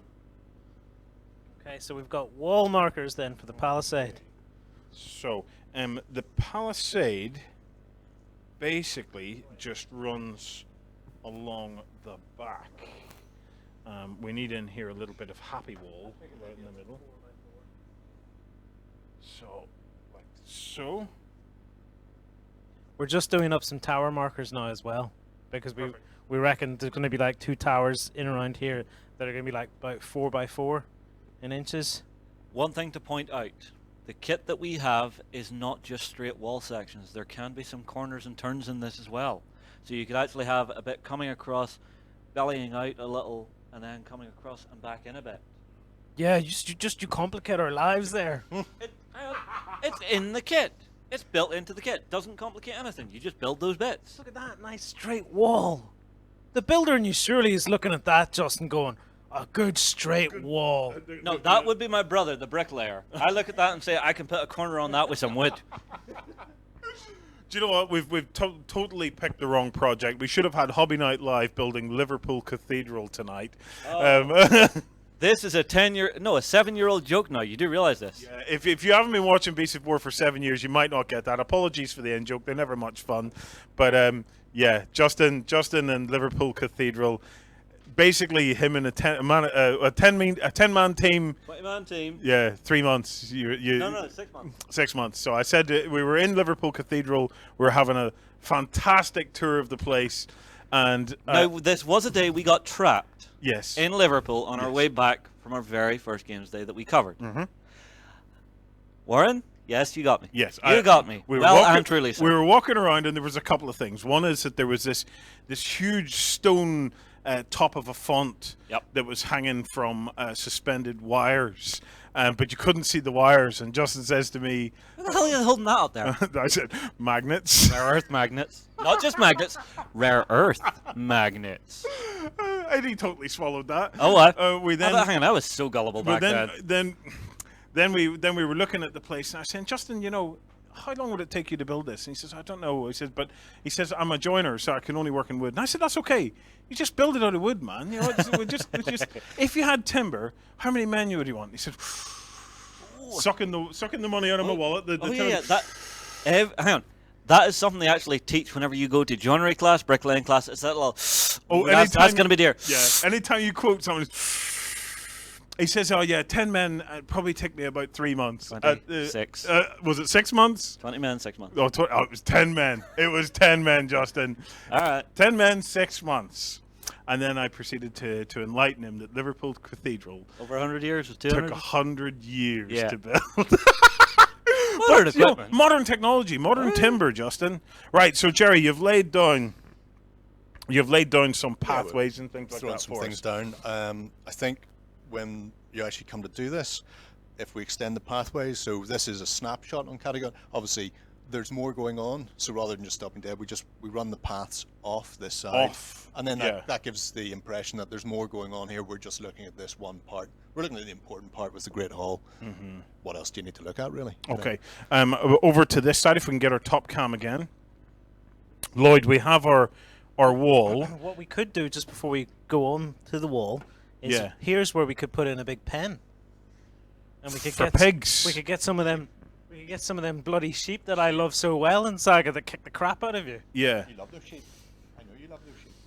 I'm tempted just to go with the 2 towers. Oh, there's a pen there. That'll work. Oh. So. How many gold lands? Yeah.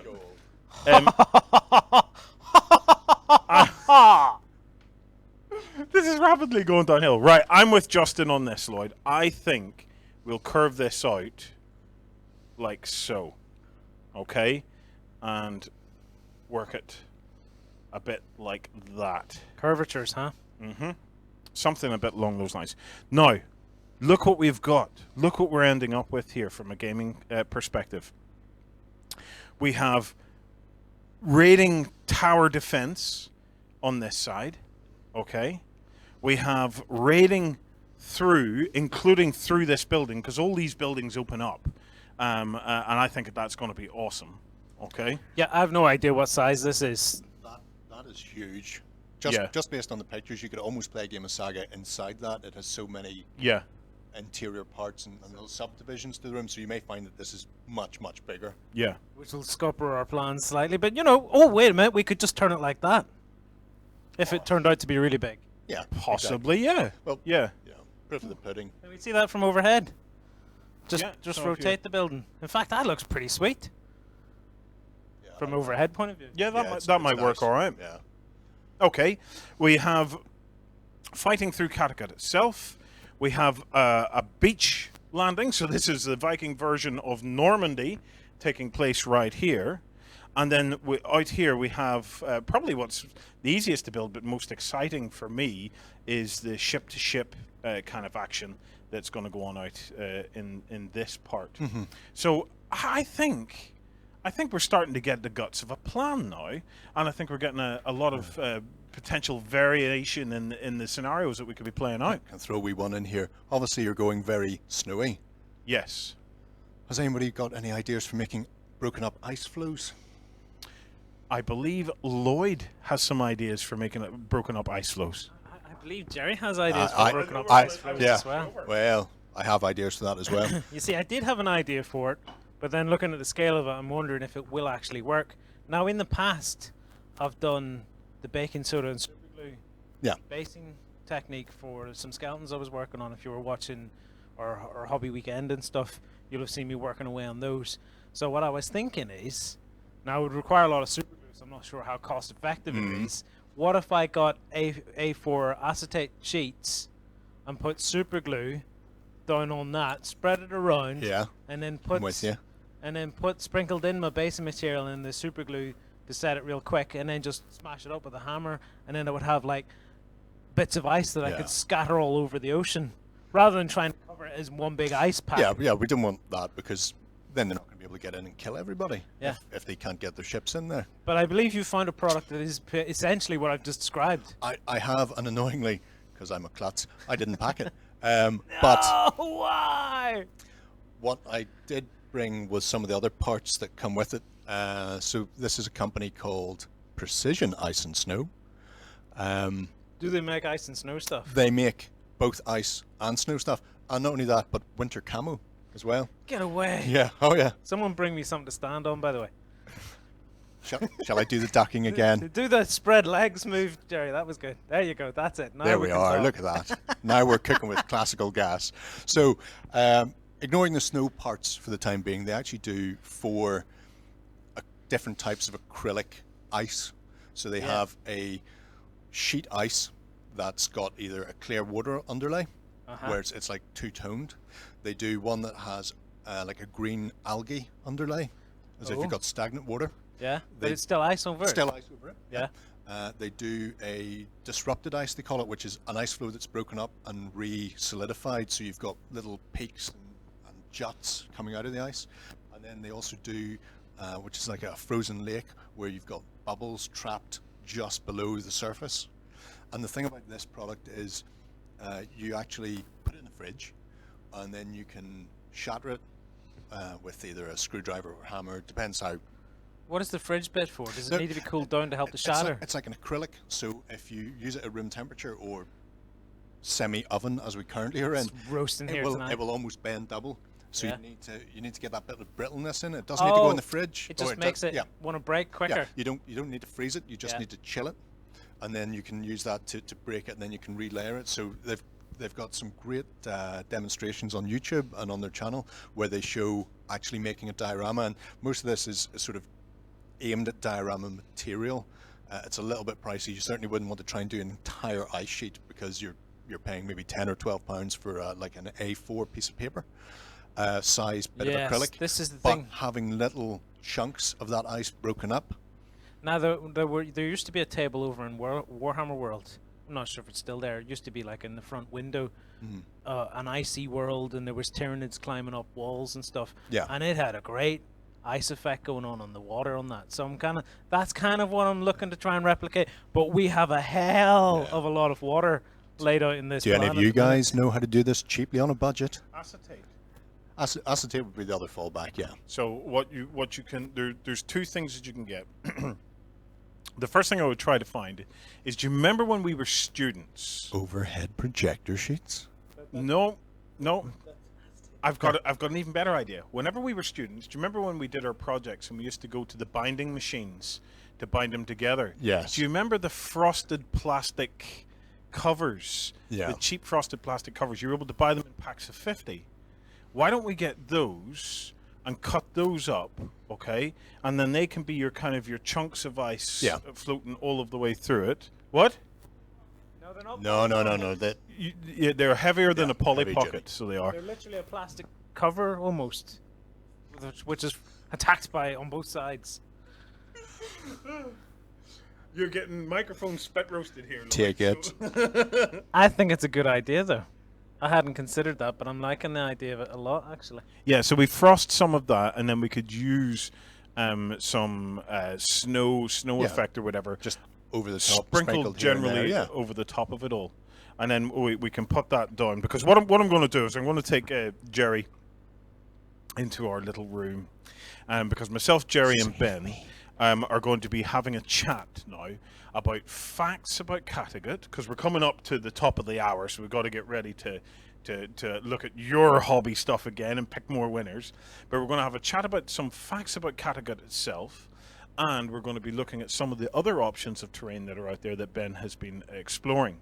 While I'm in there, why don't you guys start to have a look at mats and things that we have, and see if you can kind of trim out some of this stuff here, and then lay it down kind of on top of let's get some water going on this side, maybe a bit of land on that side, and see if we can use some of the kind of the neoprene mats as the underlying basis for this, and see what it might look like.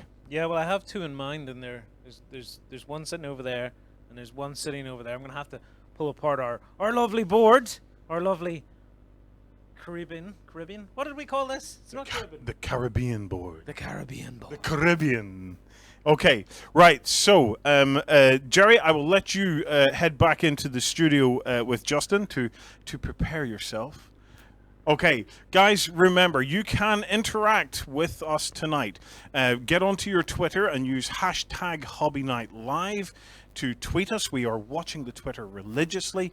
More Twitter, guys. Let's get that hashtag trending.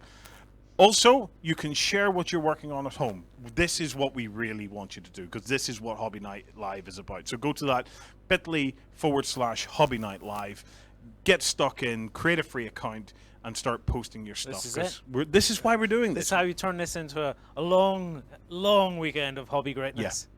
Finally, remember, we are giving away prizes. We have a star prize of the Foreground Great Saga Hall, so we're going to be giving that away. And then also we're going to be giving away Army Painter $30 vouchers. And then next week, Ben will be picking a winner from the forums who's going to win the ultimate prize. He's going to win the prize that money can't buy. It is the Hobby God bag! Dun, Oh my dun, God! Dun. Worship at the altar of the Hobby God bag! I'm not standing around for that. Yeah. I could have totally got a job with the choir boys. I really could have. Yeah, if you want to win the Hobby God bag that money cannot buy, you have to get stuck into those forums, because it's the only way you're going to win anything. Right, that's fine. Okay, you wanna right. bag it? We are going to take a very quick break. After the break, I'm going to be exploring some of the facts about Kattegat. We'll be right back. Humanity has been driven from Earth, but now it's time to take it back. Join the Reconquest and fight the Scourge on the Drop Zone Commander Hub at beastsofwar.com. The new Flames of War 4th edition brings you the battles of World War II in epic 15mm scale. Go to beastsofwar.com to get the latest in news, tactics and tutorials. From Viking halls to the cities of the future, terrain buffs will love our foreground hub. Watch gaming tables of all genres come to life at beastsofwar.com. Hello. Okay, Ben. Right. Yes. So this is Kattegat, okay? Was Kattegat a real place? That's what I want to know first and foremost. Well, it kind of was, and it kind of wasn't, because Kattegat itself actually applies to the sea that is around in sort of the north of Europe and around Scandinavia and all these different parts. And there are obviously a lot of different inlets and fjords and things like that, pining for the fjords, where the villages would have sprung up. And there have been a lot of people sort of trying to work out exactly where it would be on sort of maps and things. And there's no sort of solid plan for where it would have been. But it's perfectly viable that there would have been something like Kattegat sort of set up in one of these big fjords that would have led out into the ocean using, the sea, using these sort of safer passageways and stuff with the calmer oceans and the water currents and things to get their boats back out into the North Sea as well. So, yeah. Okay, so we have some pictures of Kattegat, Justin. Do you want to start bringing some up there for us? Yeah, so the first one I have is actually one that Jerry was talking about, and it illustrates exactly what he wants to show on the gaming table really well. So if we look at this... Oh, right. Now we're talking. Yeah, so if you look at the upper mountain range there, I believe is what you were on about, Jerry. You want to see that, and then maybe about half of the village working inland then. Yeah. As that would be our sort of snapshot of the table, yeah? Yeah, that's more or less exactly it. So we've got the headland there, we've got the beach and that chunk, the beginning of Kattegat itself, and we don't have to worry about all this frippery on the right hand side. Nobody cares about those people over there. You can see why Lloyd really wanted to make the cliff faces enormous, though. Oh yeah. I'm tempted to recommend to Lloyd. Do you know what? Let's see if we can get him. Lloyd, if we can get Lloydie, bring him in here. Do we see this? But I'm tempted to say to Lloyd, right? Whenever he comes to build those, build it up. Yeah. Let's see how many layers of foam we can to try and build something utterly epic. I'll lay odds. It's going to be 3 layers deep because that's 4-inch foam. That gives us a foot of height up off the gaming table. I think that's going to be more than enough. Yeah, you reckon we'll get the effect by going the full 12 inches then, Justin? Yeah, if we go 3 deep, that'll do it. Mm-hmm. Should do the job, hopefully. Now, also on this, you can you see the great hole on this, Jerry? Can you see roughly where it's sighted? I think it's sighted a bit further back there, I think they have so it. They have like that up sort there. of little, almost like a raised area with its own. I don't know if it's a fence around it. Yeah, but and you can see a big thick piece of forestry actually almost like splitting Kattegat in two there. Yeah. So it mirrors more or less what we've thrown up there, where we've got that forest coming off the cliffs, encroaching and containing the village from behind. So that's all good. I think it kind of split off almost the sort of more rural, farming area, as it would have been, I suppose, around that area of Kattegat, from the sort of more central trading hub. So it was almost like a little bit of a divide of society as well as a divide of, sort of geography, which is pretty interesting, actually. Well, we managed to find Lloyd eating a scone. Hello. Oh. We look at this picture of Kattegat, right? We wanted to make sure that you saw this. So here you have Kattegat, the village itself. Look at the size of the cliffs. Myself and Justin, we want to encourage you to try and see if you can make it 3 layers deep, that you can remove the layers. But if we wanted to, that side that we're going to have the cliffs on, let's see if we can make it epic.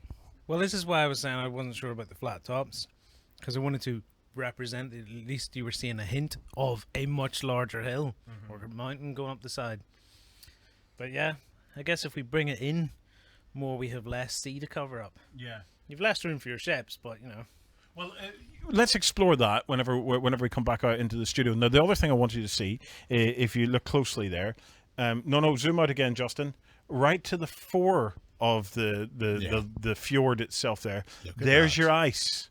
There's your ice packs actually floating in the water. Just waiting for us. Yeah.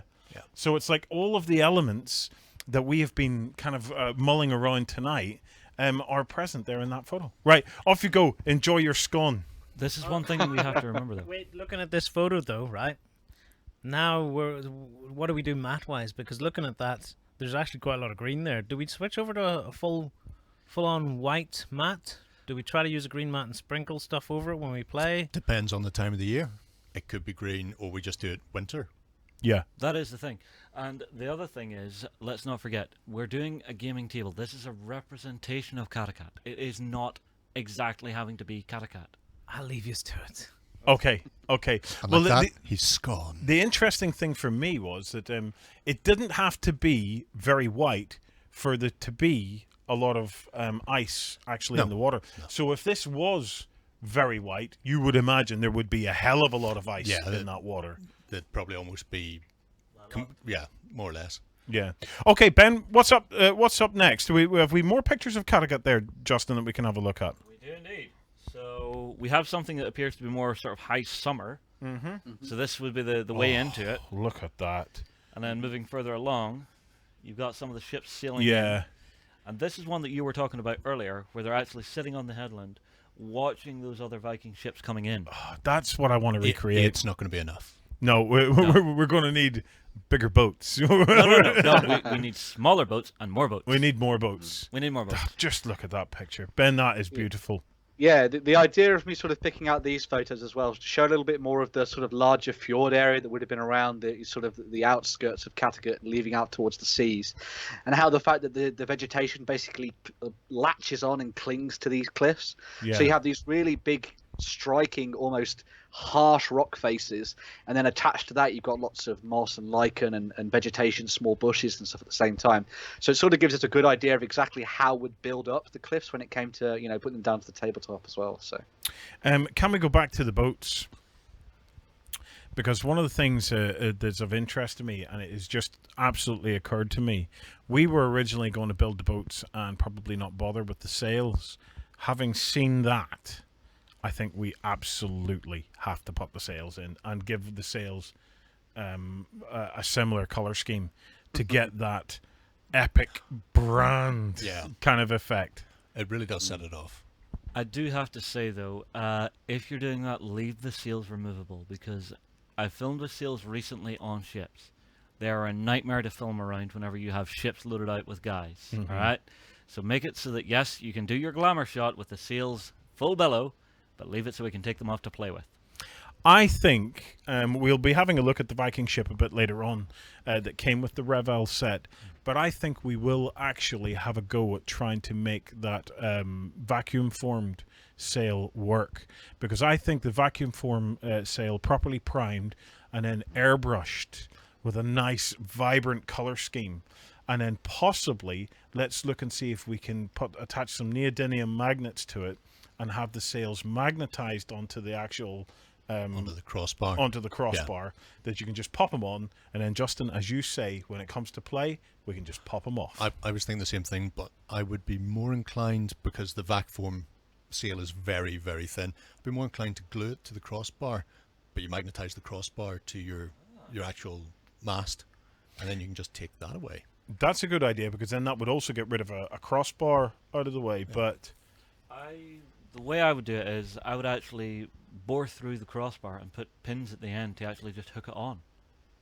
So there's brass rod coming up through, and those two little pins at the end just hook the thing on. So you can just lift it off, pop it on.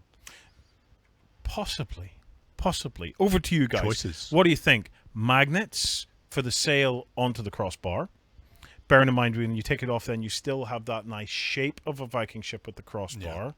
Or sail attached to the crossbar and then magnetize the crossbar.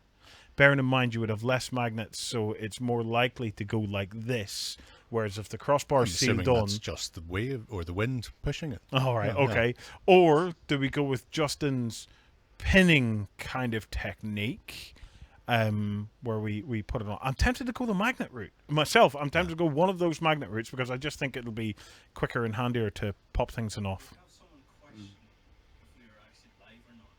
Okay. Well, come on in. Right, because nobody can hear you, Lance. Right, so Lance, what's happening? Someone on YouTube doesn't believe we're live, because there's a lot of live channels on YouTube, so we have to answer a question. Jim Caviezel played lead in Outlander TV show, but what movie did he play with an AI computer? I have no idea who he is. Was it The Passion of the Christ? Because that's who Jim Caviezel is, isn't it? It could have been. There could have been an AI in that. What was there an AI in The Passion of the Christ? So yes, we are live. Is that not Automata? Antonio Banderas was in it? Oh, then there was a lot of intelligence in that one. Yeah, we have no Right. idea what's going on, mate, but Yeah, We're live. but we We are are live. live. We are live. And yes, and a big thank you to everybody who's asking Ben to lick Justin's head. So there's another one. Ben, go ahead, give it some licking. Justin, get that head in there, mate. Oh, there you go. there's an image that will stay with me. Do you realize now that half of our audience have now said, right, he's done it, we're going to bed now. They have been torturing that poor man all of the last Hobby Night Live and half of this one just to give your head a good licking. So Is this after that Caesar comic you guys saw of me from Salute? It tastes like smooth. oh, disgusting. Right, what other pictures do we have of Kattegat? That is your lot. Okay, That is right. your lot. I learned something about Kattegat. Go. Kattegat is Dutch. The word Yes. is Okay. Dutch. And do you know what it means? Waterway? Cat's arsehole. No way. Yep, cat a gut. So a gut Totally. must means arsehole. So a cat's arsehole. That is. I I think swear to you, a Dutch guy told me that. I'm sensing horribly tortured some form of pig Latin. He's just trying to draw conclusions from similarities. Ben, do you know anything about this? Well, yes, as you say, it was told to you by a Dutchman. Maybe his name was Ben Sure. I don't know, but yes, the area around Kattegat used to be. Well, it's called Cat's Asshole, based on some Dutch sailors who were sailing around in that period. The actual contemporary name for it would have been just quite simple. It would have been Jutlandschaft, so it would have been Jutland Sea. So that's what it would have been known to the Vikings of the period. So there you go. That's a couple of nuggets of cool information. Although somebody already sport it for me in the Twitch chat earlier, and they talked about the cat's asshole, and I was like, God damn it! That was my party piece that I was going to use later. Oh no! So not only did they spoil it, but then I went and spoiled it on you as well. Yeah. Yeah, but hang on. You have now been able to confirm it, Ben. Because Yes. anything I hear from confirmed Warren, cat's asshole. I take with a big pinch of salt. Yes. Always. Yeah. I don't believe this, man. Mag- There's some. Magnified concrete Oh, man. edifices, Justin. They're the future, man. They are the future. Right. I want to talk a little bit about terrain. Obviously, the guys have terrain, and we have opted for some bits and pieces that we're going to be building on this. But Ben has been looking around for some other options of terrain as well. So Ben, what have you come up with? Well, first and foremost, there's obviously the foreground stuff, and that's the stuff that we've opted for this time around. Yes, yeah. So, obviously, as you say, there's the foreground buildings, which are absolutely fantastic. They come in, as most of the foreground stuff does, completely ready to go on the tabletop once you've got all the gluing and stuff down. They come with that really nice sort of bear fur as well to the top of them, so they have a really nice effect. And it's one of those kind of building sets that will work absolutely fantastically for the kind of table that we're building. So because we've based this one in the snow in the winter, you can really go to town with this sort of fur and this fur look to the top of these buildings. So I think it matches quite nicely with the snow, which is pretty cool. Yeah. Obviously, as well, we were talking about fencing. Foreground obviously do a lot of fencing as well. So if you're interested in that kind of thing, you've got that there. You don't have to make it yourself if you don't want to. Mm-hmm. And obviously, their foreground guys do a lot of trees as well. We haven't got them listed here, but they do a huge selection of trees for you to pick from with wintry themes and stuff at the same time. So, yeah. One of the things we're talking about the winter theme. One of the things I'm really looking forward to in the mini series that the guys are going to create on the creation of the table is the repaint and the weathering of these buildings, because everything gets touched during these processes. And I was saying to both John and Lloyd, in the Viking series, those buildings on the outside, on the exterior, look really, really dark and really imposing. And the fur or the thatch. By that stage, the thatch almost turns like a dark grey or a black almost. So I'm really looking forward to that. And then the overall frosting technique that he does to just make it not only dark and almost chaotic and frightening, but cold, really cold. We have went through this process once before whenever we did the streets of Mordenberg and turned it winter. The one thing I would like to do, or experiment with at least one of these Viking buildings, is we redid the actual thatch on that with actually scrubbing pad from a kitchen. Yeah. I really like the effect of that. I would love to see how that would look, because then you can really get that dark colour that you're wanting instead of working with the teddy bear fur. So actually remove that component and actually try the other material just to see how it would look. We could have an experiment with it. I don't think we need to. I think we'll be able to paint. We'll actually be able to recolor the teddy bear fur. Paddington weathers down beautifully. Yes. Once you've skinned him. The trick with repainting teddy bear fur is you need to get it wet first, and if you've ever heard of things like wet water, you need to break the surface tension, because otherwise when you paint, it will paint the top, and it won't go through it. So essentially you need to comb it, and then water with a bit of washing up liquid in it, something like that there, just to break that surface. Get it wet through, then you can paint it, and the paint will go all the way down, because you're right, every bit of thatch in that golden hue looks like every building has just been freshly done. Yeah. You don't have that age to it, and as it weathers and ages, it does get darker. So essentially it starts to rot up until the point where they need to replace it all, at which point you'll get a new one. So yeah, a couple maybe might be bright, although not that vibrant. If we're hitting winter time, they've been up for at least a little while. But I think the majority being a nice dark brownish grey, and that's the way to go with it. Yeah, this is why I'm really looking forward to this. We expect to have the mini series, the terrain table that Justin is talking about will probably go out as a mini series, a backstage mini series, before the Viking table goes out. So between this and when the mini series of this comes out, we will be publishing another one where we're going to be taking some fantasy buildings from the Mordenberg range and taking them to a full winter theme as well. So it'll be interesting.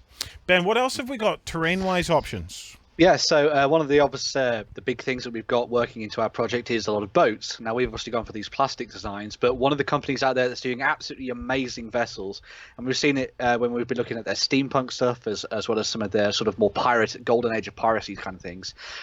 Dark Ops also do a Viking longship, Viking longboat, as they call it, which is absolutely amazing. Now, yeah, this thing comes in the sort of MDF. Oh, pants! We should have went for that.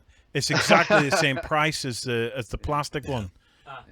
I've made a mistake. No. The amount of work you'll have to put into this kit versus the other, maybe bring one in, actually see what it's like, and then actually come back to that. Yeah, no, you're saying that, but we have to cut the arse out of those Viking ships to get them to sit flat on the ground, and we haven't worked out how we're going to do that yet. If I had known about this... Also, the dragon prow on that is a lot more detailed than the dragon prow. Zoom into that, Justin, see if we can get a bit closer look at that. Yeah, it's lovely. It's not beautiful. The other thing that I really like about this one as well is that it obviously comes with the shields that you mount on the sides of the boat, and each of them has been sort of cut slightly so that you can actually paint the designs on with guidelines and stuff at the same time, so you're not having to worry too much about your freehand techniques and things with these.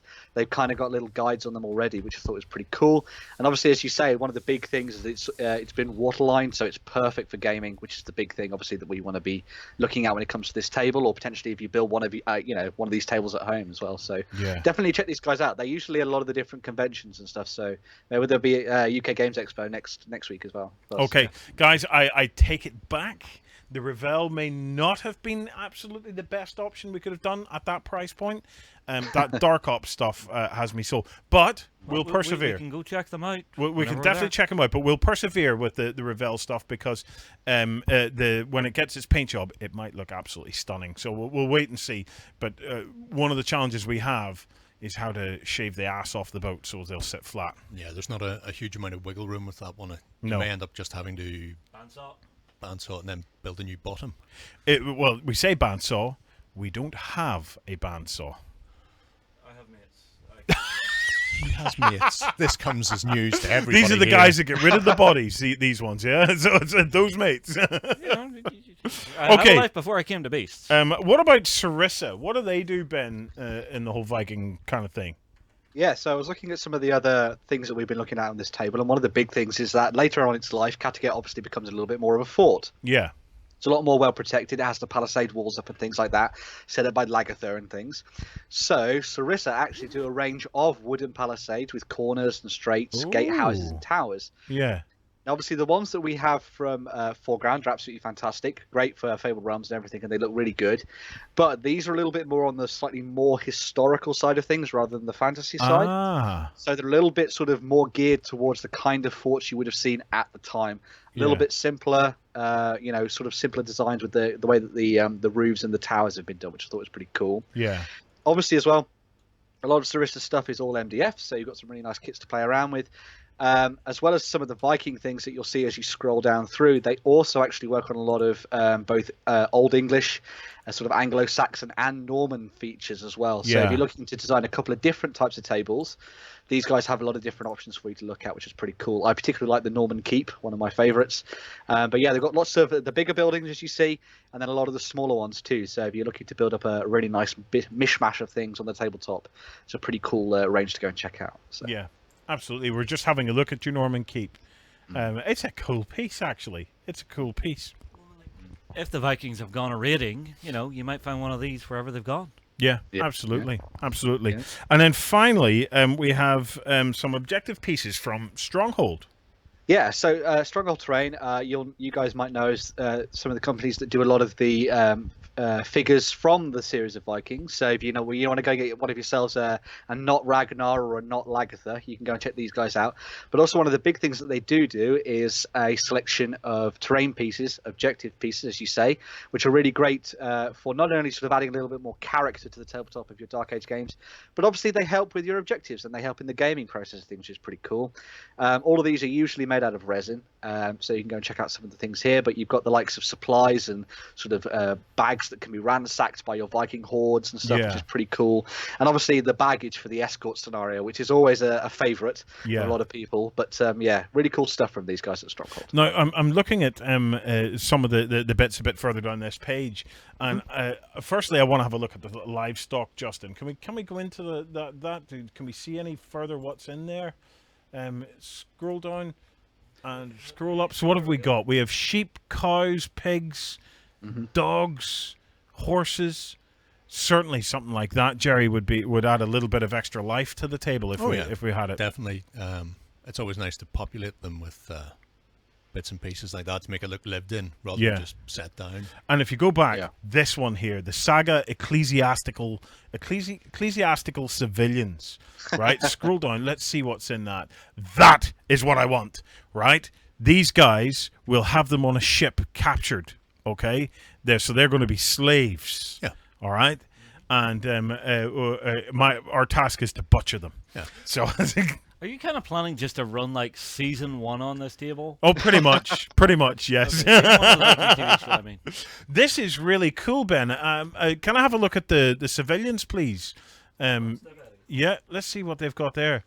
So they've got shepherds, women, children, peasants, traders.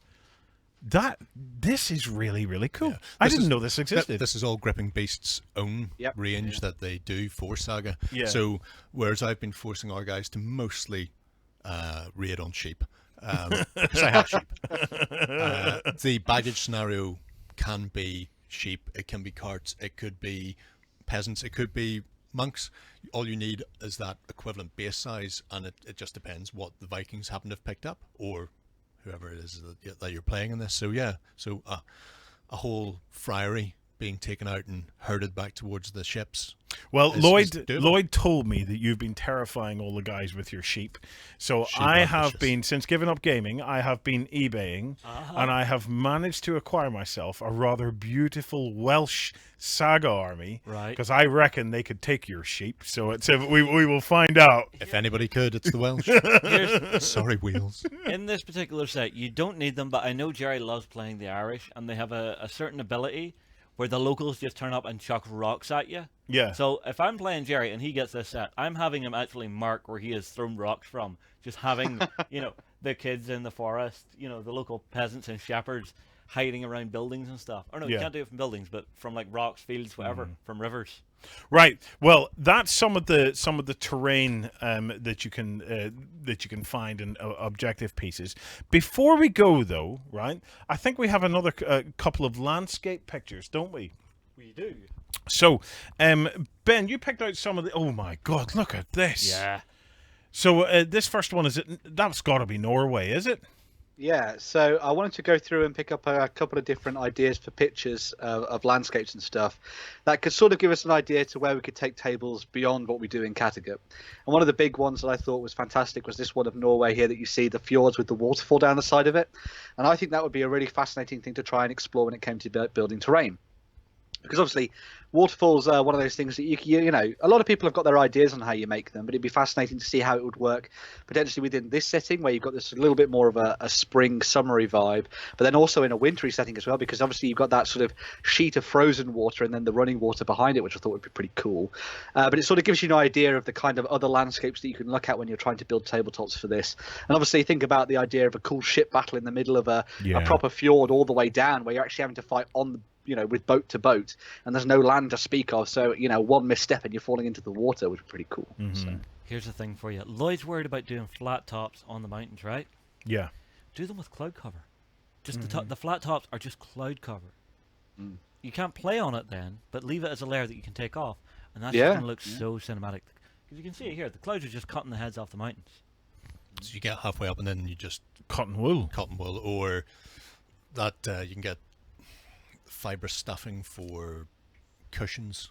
That's we'll stick with the upholstery theme then, will we? So it's great. So not only are we raiding sofas to get the foam out, but we're going to take the cushions as well. I'm fairly certain it's cushion. I know there's a filler you can get, and it's what you get with Warlord games. They do smoke markers now, so that fibrous stuff that comes in the bags, and you can just buy a big bag of it in white, and you could just have that cloud cover. And then the waterfalls. We should just make Lloyd build all of this. Just start a list now. Well, these are all the things you're going to do, Lloyd. Lloyd, you don't realise this yet, but we want waterfalls, all of them. Yeah, everywhere. So much waterfalls you can't see the rocks. Just one giant waterfall all the way down. What else have we got? The second photo, I think, should be looking towards a little bit more of a frozen forest. And obviously, we're looking to try and explore that aspect of things on the tabletop with sort of the sort of back end of Kattegat. And I just like the idea of, you know, using this a little bit of a reference photo for how the kind of the forest and stuff would have looked at the time. And this obviously shows you the nice sort of frozen floors with the brown grass sticking up through it, and those large pine trees and stuff too, which is pretty cool. It also leads me to actually one of the interesting things I've seen in other photos. Sorry, I don't have them here, but there was a lot of photos showing off a lot of wintry woods where there was very little on the trees, as it were. So there were a lot of times where you'd see a lot of the different sort of forests laid out with no green on them whatsoever. And I thought that might be an interesting idea as well for maybe a forest, you know, further towards the south of sort of like your Scandinavian, battlefields and stuff. But yeah, just interesting things to look at when you come into forests, because obviously they're very tight knit and dense, and so you've got to think about how you've got to measure the sort of layout of them on the tabletop to make them look natural, and also their gaming purpose at the same time. But, We have one more, yeah, Ben? Yes, we got one more. Yeah. Okay, what's this one? The last one is actually something really cool. This is sort of an idea of what Eric the Red's farmstead would have looked like. Now, obviously, this isn't one that would have been seen in Scandinavia. This would have been one that was over in Greenland. But it shows you a little bit of an idea for the kind of other types of terrain you might want to be building out there. And it also shows off the way that they use the earth as that roofing material as well.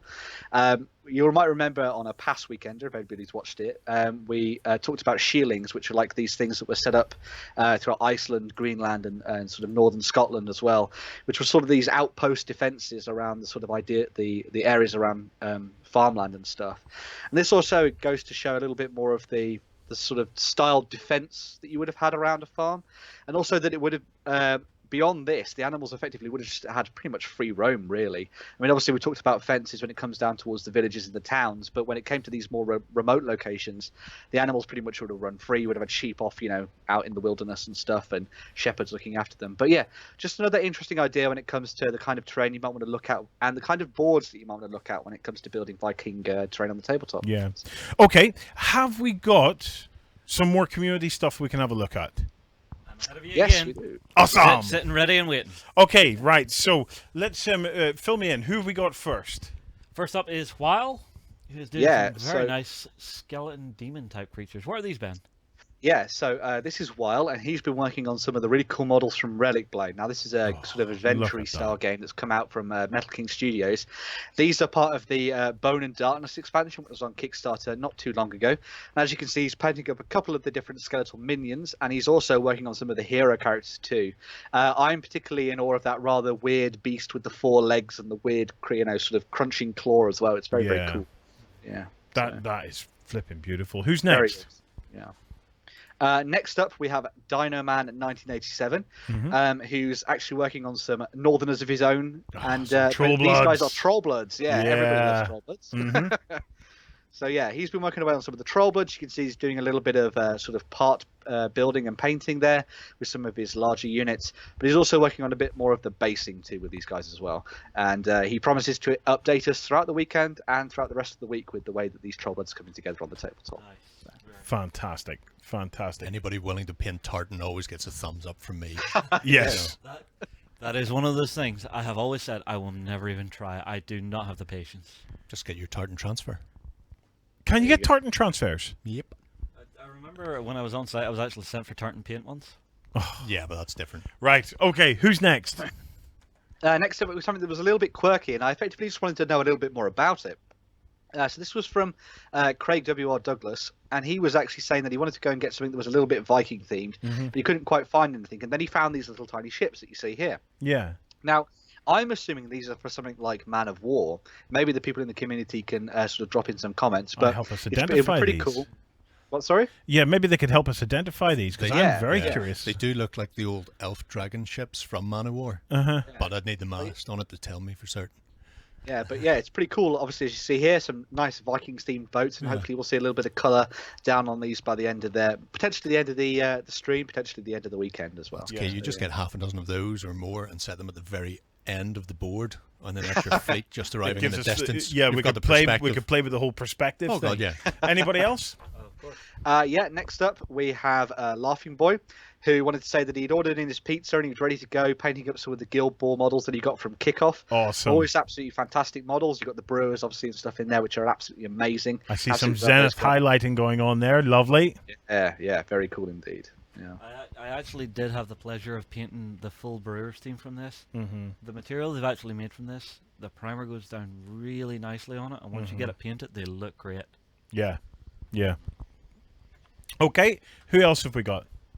Next up, we've got Ojin Sarud, who's going with the proper Viking theme, which is always good to see, and he's painting up some of his Griffin Beast Vikings ready for battle. So you can see he's got some really good stuff going on there with a really nice sort of dark overall tone to them.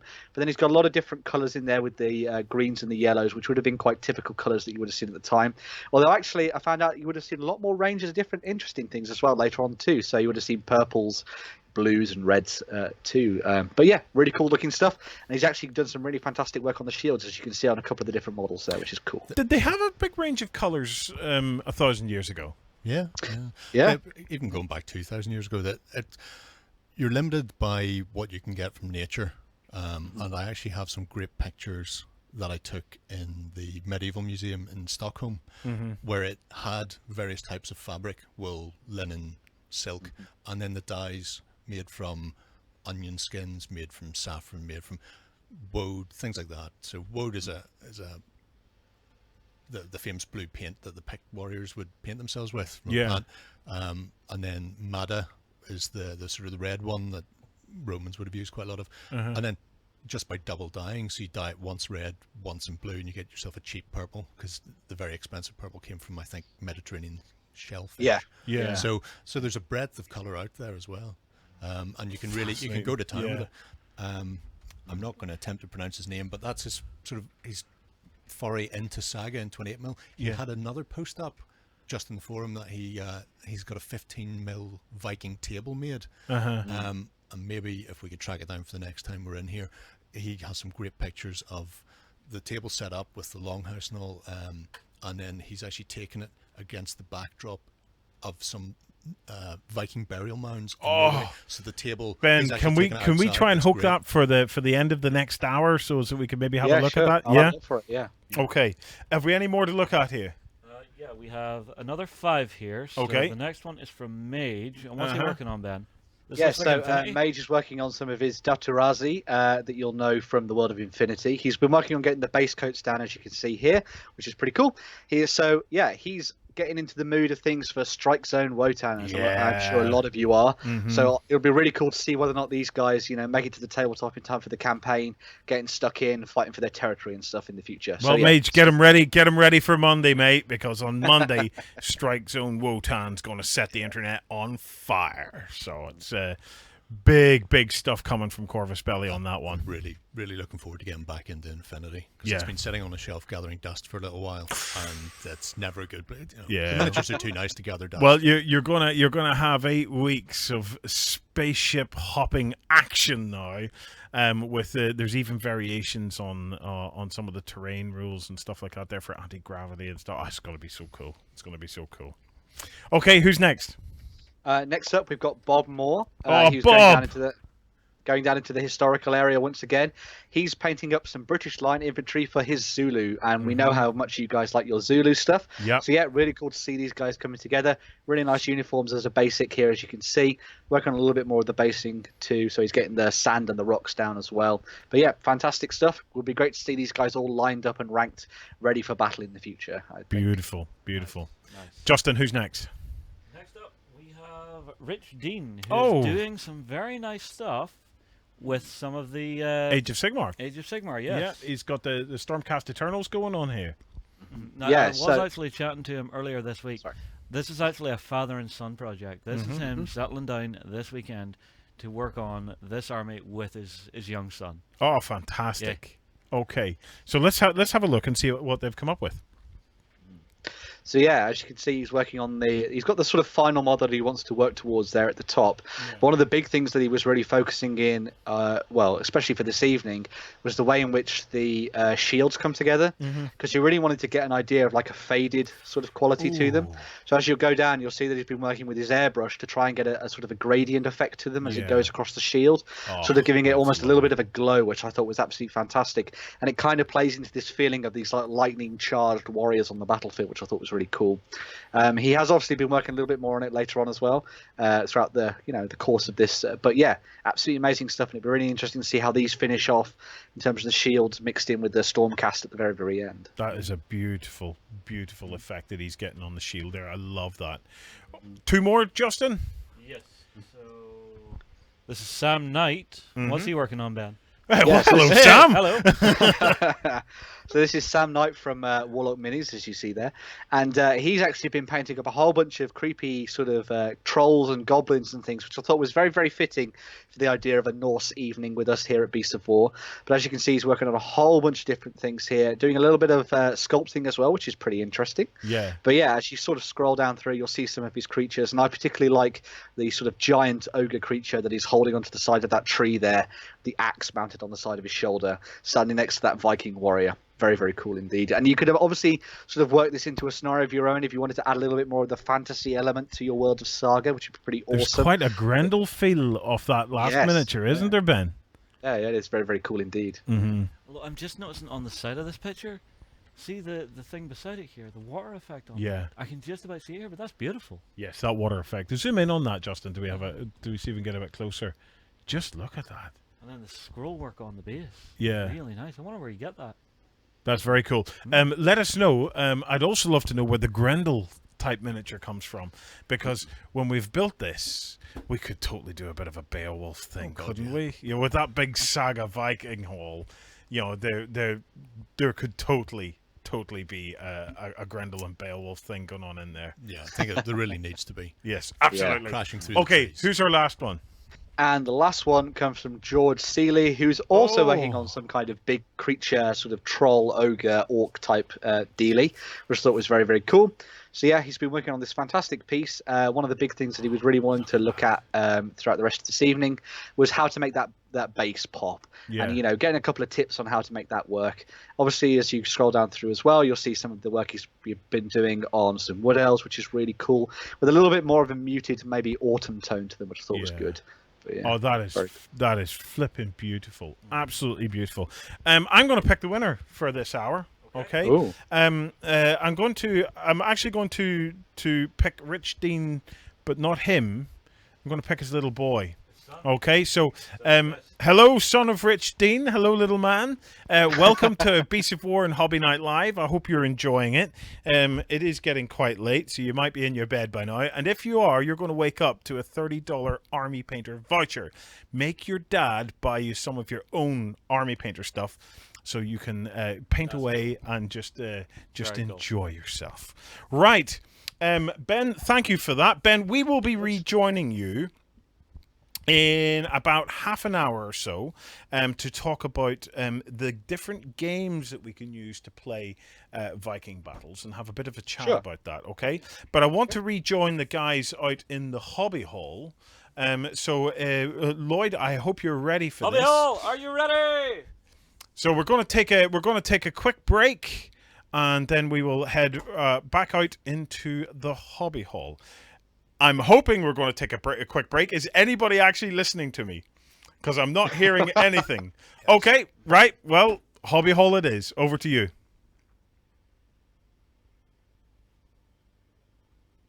Twisted aliens and demented cultists battle across the devastating science fiction world of Dark Age. Muster your forces and learn to survive at beastsofwar.com. Anime cyberpunk style meets skirmish combat in Infinity. Experience 8 high-tech factions and fight to control the human sphere at the Infinity Hub on beastsofwar.com. Progress comes to a world of magic as science and the arcane combine to make marvels. Meet steampunk inventors and orc mystics at the Volsun Hub on beastsofwar.com. Hello and welcome back to the hobby hall, where we've started laying out some gaming mats to see what we're going to be doing, and putting some of those bits over it, like you were saying. Yes. Actually cutting out some of the cliffs and things that we've got. Okay, so we're starting to. So let's pull our cameraman back this way. Okay, and let's do a sweep. Okay. So we're going to start here. Yeah. So we have our kind of can we get water Can we get a wider? Can you step back a little bit? Can you step there back? Can you zoom out? Any zoom left on that camera? There you go. Okay. So we have our cliff face. Now, having looked at the cliff face now, Lloyd, I think we're going to go high on the cliff face. I think it'll be kind of cool. Coming on forward, we have ships in dock. Yep. And then moving into a winterized part of Kattegat here, where you've got the layout, and I see you're starting to experiment with a twist. So if we go to our top cam, we can see it there. You're starting to experiment with a. Now last time you seen it, that went straight across there. Yeah. And I thought rather than having that look like they just cut through the forest, let's put it at an angle, because things generally look better in angles in gaming tables. Yes. Because it means it's a difference from the actual two edges, and make it look a bit more like it's actually meandering. Can we go to the top? Meandering in around the forest, rather than the forest has just been cleared and gone through, and it create a little bit more space back here, surprisingly, because this building was getting right up tight towards the gate area, and I was thinking no one's really going to put their house right beside the gate. No, they're not. So, and then down here what I have is this represents the beachy material. Okay, so going from the sea to the beachy material, and then onto this mat. So what I'm concerned about is how do we get this and this to blend? I'm not too worried about this. You know, we'll throw some little bits of snow flock and do a little bit of blending as when we set the table up. But rather than having to do too much like flocking and things to try and get this to look good with that, I thought actually if we build a bit of a sort of a prom type thing, then that promenade that'll actually do a lot of the blending for us, because then this passes under that and into that, and then we still throw down some snow and stuff when we come to. Do we want to raise Kattegat, Lloyd, or do we want it to be flat like this? Well, if we start raising it, we're into a whole load of issues, because then we got to start putting this up on top of things. And we're going to be with a lot more foam, and foam can be expensive. Yes, the other thing with the foam is the when it's cut, it's never cut quite. No two pieces are really the same. There's always like a few mil difference between them. You'll get the odd one that matches up, but then if you're trying to put that under there, even like a little few mil difference will create little bumps and stuff. And then from the point of view of roll this up, just throw it in your car and take it somewhere. I don't want to get into I don't really want to get into the hassle of trying to build this back end of the table up. Right, then what we need to look at then from the piers is potentially cutting the pier kind of stuff down so it's lower in the water, and then just having almost like a very shallow ramp kind of effect. Or you could even potentially ramp up like that. So. Yeah, we might actually be able to just make this look a bit sort of humpy though. Yeah. But this sort of gradually comes up and then down, and that sort of takes away that height difference, because then that would hit the something, then slopes back down. Mm-hmm. Maybe make it look. That's maybe look a bit weird, but maybe it looks like they've mounted it up to try and be a bit of a sea defense as well, or something. Yeah. I'm thinking, what's the rule of ease here as well as the rule of cool? Well, that's where we're at so far with that. I have a little bit of a challenge, okay? Justin has managed to disappear at the very point where we're about to challenge him, but that's okay, he'll turn up. Right, so the guys at Foreground, they're doing the prize. The prizes tonight of the big... the massive Viking Great Hall. Hall. Yeah, if we bring up the picture of the Great Hall, remember you could win that tonight. Well, not tonight, but you will win that if you get involved tonight and over the weekend. They also produce kind of replica swords and things, okay? Yeah. So here, grab yourself one of them, okay? So look at this. So they sent us some of this stuff here just because they knew that we just wanted to beat the crap out of each other. Let's with give it. one to Jerry, because Jerry's got moves. Has Jerry got moves? Jerry, show us your moves, Jerry. Oh. I don't know if I'm into this whole reenactment thing, but we were having a play with these today, and I was even having a little play of how they would look silvered. So I've got a couple of options. Now these are just kind of test pieces because they turned out kind of all right. So we have two to show you. Kind of all right, huh? Yeah. So this one here is just spray painted. Okay. So John just took what was it you took, John? Plate mail silver, and just masked it off, sprayed it up. Cameraman's got tangled up in the boats. That's actually, it's not too bad. My only problem with it, you can see the grain. Is you can see the grain. So have a look at this one. What do you think of that? You see, now when you talked about this earlier, you mentioned something that you were going to put on this. I thought, oh, that's overkill.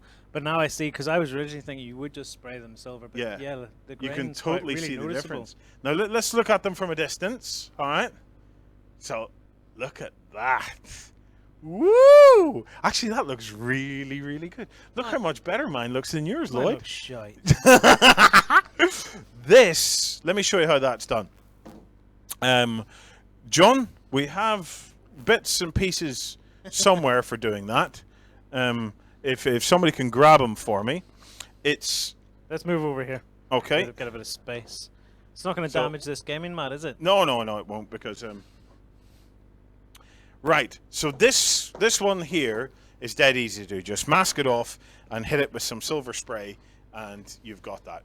It works. It's fine. Okay? This one here, okay, uses this stuff here, and it's aluminium plumber's tape.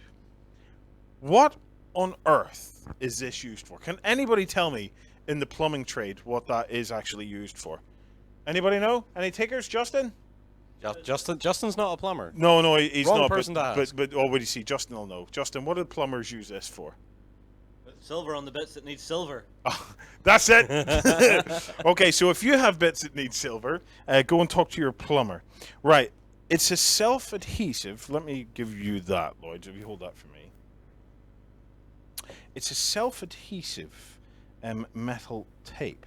So if you have a look at this, this is the point where I have no fingernails, so you'll have to bear with me for an hour and a half.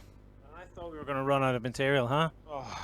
Well, in the meantime... John, make this work for me. In the meantime, what does In the meantime, Storm Chaser 5 is talking about your sprayed sword. He says the green makes it look like pattern welded steel, which Viking swords actually would have had. Oh. So the grain being left in there might not be such a big issue. Ooh. And There you that go. actually would mean it's a Damascus steel, which is multiple layers of steel folded together. What if we glossed this? Would it get shinier? Yeah, Yeah, we why could not? we could hit it with gloss paint to make it shinier. Have you got it? Okay, right. Got it? Here we go. So here's one I prepared earlier. So let me just... Oh, it's highly sticky. Okay, right. Okay, this is really sticky. Right. Ah! Okay. There you go. Oh, this is. Oh, we could have so much fun. Oh with this. God, no. There we go. Oh, okay. Okay. Okay. Right.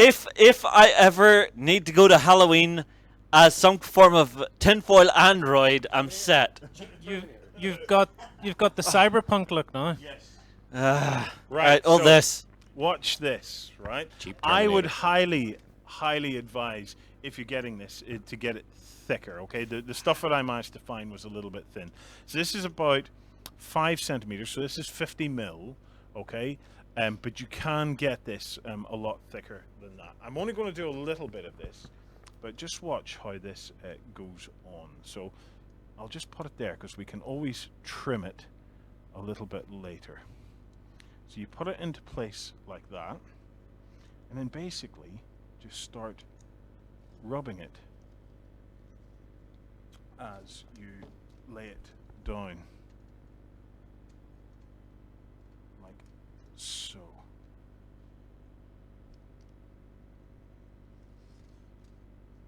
and then just trying to make sure. Now, if it was thicker, you can see the way that's just going off target slightly. You see the way it's going off target there? If it was thicker, you would have a lot more play and a lot more give in that. So, be able to go like that to try and make that work. Let's bring it a little bit more. This is definitely not as good as the first. No, I'm doing all right. What do you see? What do you see?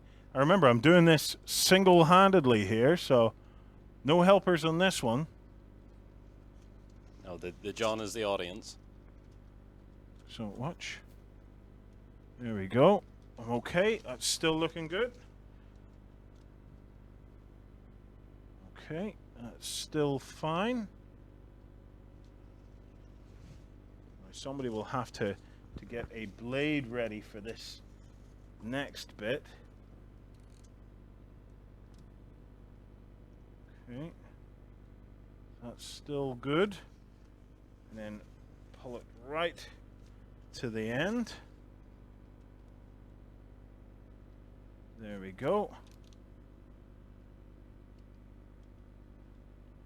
Okay, so it's went off just a tiny bit at the end there. If I take my blade and just cuts so beautifully, this stuff. Look at that. Okay, now just put that all down like so. Give that a nice rub to get it all nice and flat. Up here, I'm just going to push it in and then just hit it carefully with the blade again. Try not to cut the rope. And pull that out. And then what I would use is I would use a bit of a tool to then push that underneath like so. And then bring that back down over it. And there you have it. That is the fine beginnings of a silvered blade. So, let me show you the difference, okay? Bam! Pizzazz! Bam! Pizzazz! Bam! Pizzazz! I could keep that up all night. But look at the shine. It's not shine. pizzazz, it's ka-chow. Oh, Chow. yeah.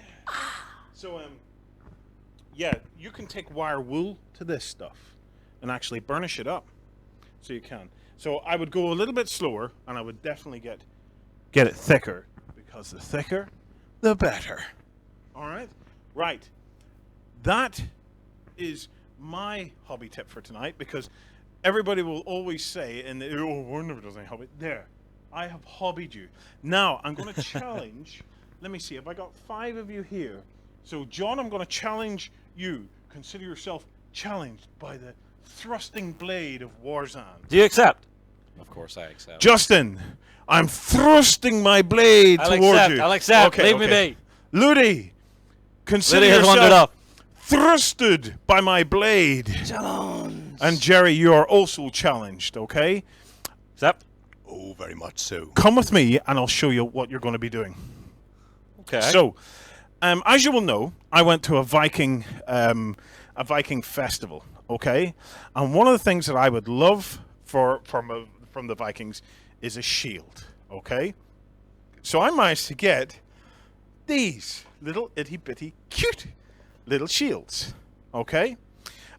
So my challenge to you guys is to pick a shield each, okay, and put a Viking design on it, okay? A Viking design of your choice, and then we're going to let the viewers vote on which is the best. Oh, he's away with the blue one.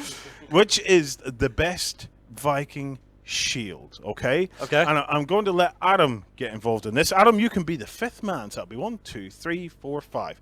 And we have 1, 2, 3, 4, 5. Dibs on the So, yellow. Adam? Hey, which one do you want, Lloyd? Okay, there you go, Adam. Right, well, Warren, I'll give this to you. Okay, so I'm going to go around while you guys start to get to work on your shields. So, if you stick with me, this is kind of the Crystal Maze kind of thing now, where I have to think of all sorts of entertaining and witty dialogue to try and entertain you as they get their paints and squirt them out onto their things. I can't think of what to say. So what we're going to do is we're going to bother Jerry. Right, Jerry, you look like a man who would know a thing or two about Viking shields. Okay. Yes. What did Vikings do to their shields? What was their thing? Well, thank you very much. You kind of have to make it up from a few different sources. Yeah. So, for example, color-wise, there have been Viking ships found that had shields on them that were yellow and black, so we know they were definitely used as colors. Mm-hmm. Likewise, we know that the King of Norway required his Vikings to have red and white.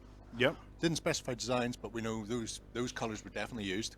So were Vikings into brand? Like, were they brand aware? Because like, in the Vikings TV show, Yeah. there was the Jarl Borg's guys. They all arrived and they were on brand. Yeah. Those guys, they were as in uniform as you were likely to see in that age. Yeah. Well, certainly the fact that the King of Norway said, "I want all your shields to be red and white," there was definitely an idea there. Yeah. That they wanted a specific type or a specific look to identify them as Norwegian raiders or Norwegian Vikings for whatever reason.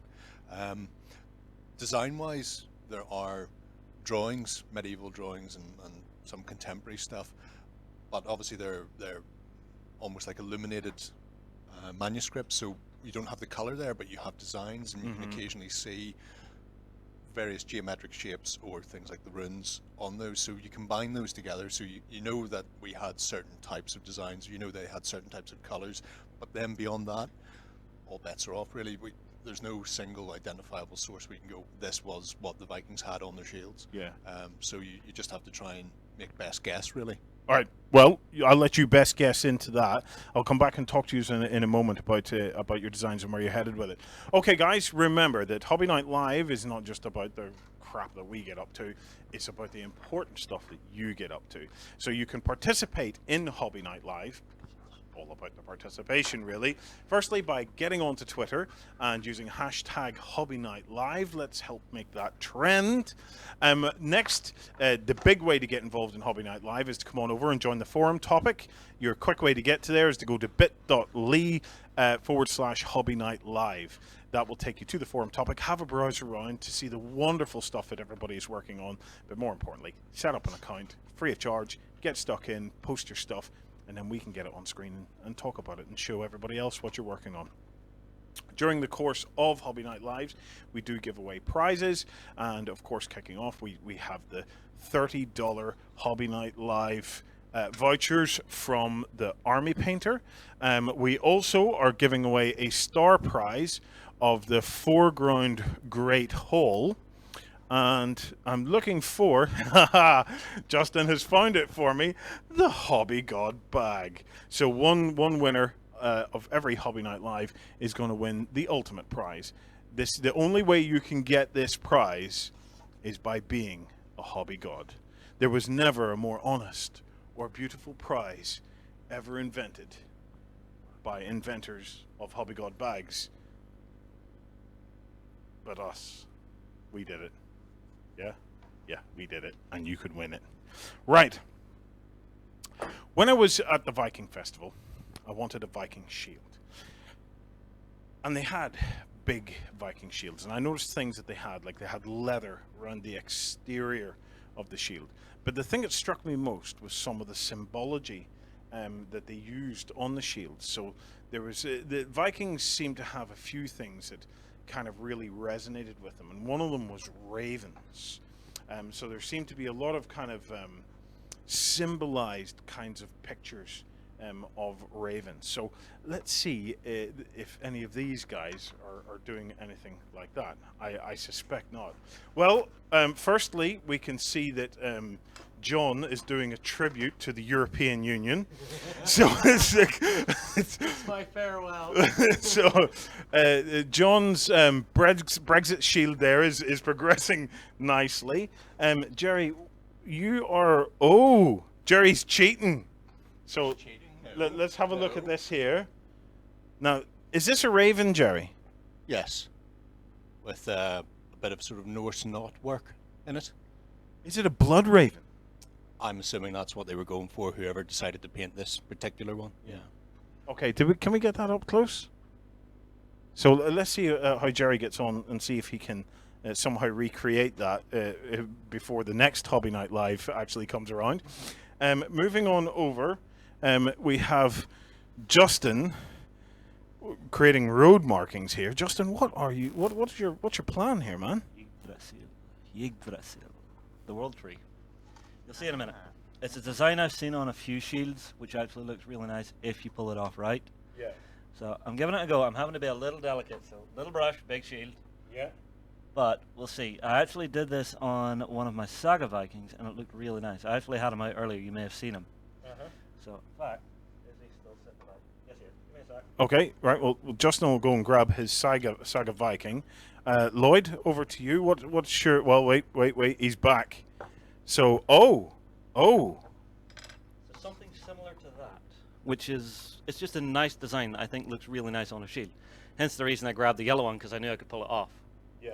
So I'm cheating a wee bit because I've done it before. Yeah, but yours doesn't look like this. No. We'll see. So I'm recreating this, but it doesn't look like this. Okay, Lloydie, what are you working on? Quads. I'm a sucker for this. I'm a sucker for putting my shields into quarters. Yeah. Why did I say quads? Quarters. I love that. I may be putting some designs or something in it, though. I'm waiting for it to dry, because I'm cheating with a pen. Yeah. Okay. All right. Let's move across to Adam. Adam, are you making a shield, or are you just using this as a form of palette? I'm trying to do Ouroboros. Okay. What's that? Ouroboros, if I'm getting my Norse mythology right, was the snake that eats his own tail curled around the world. Ah, right. Okay. Well, we'll stay tuned for that. Bear in mind, guys. Okay. We're only going to give you a few minutes for this, so we're not looking for absolute works of art here. Okay. Okay. So Jean-Claude Juncker, what is your shield all about? I'm going to tell you that I have no idea. I just thought I could get mine finished before everyone else.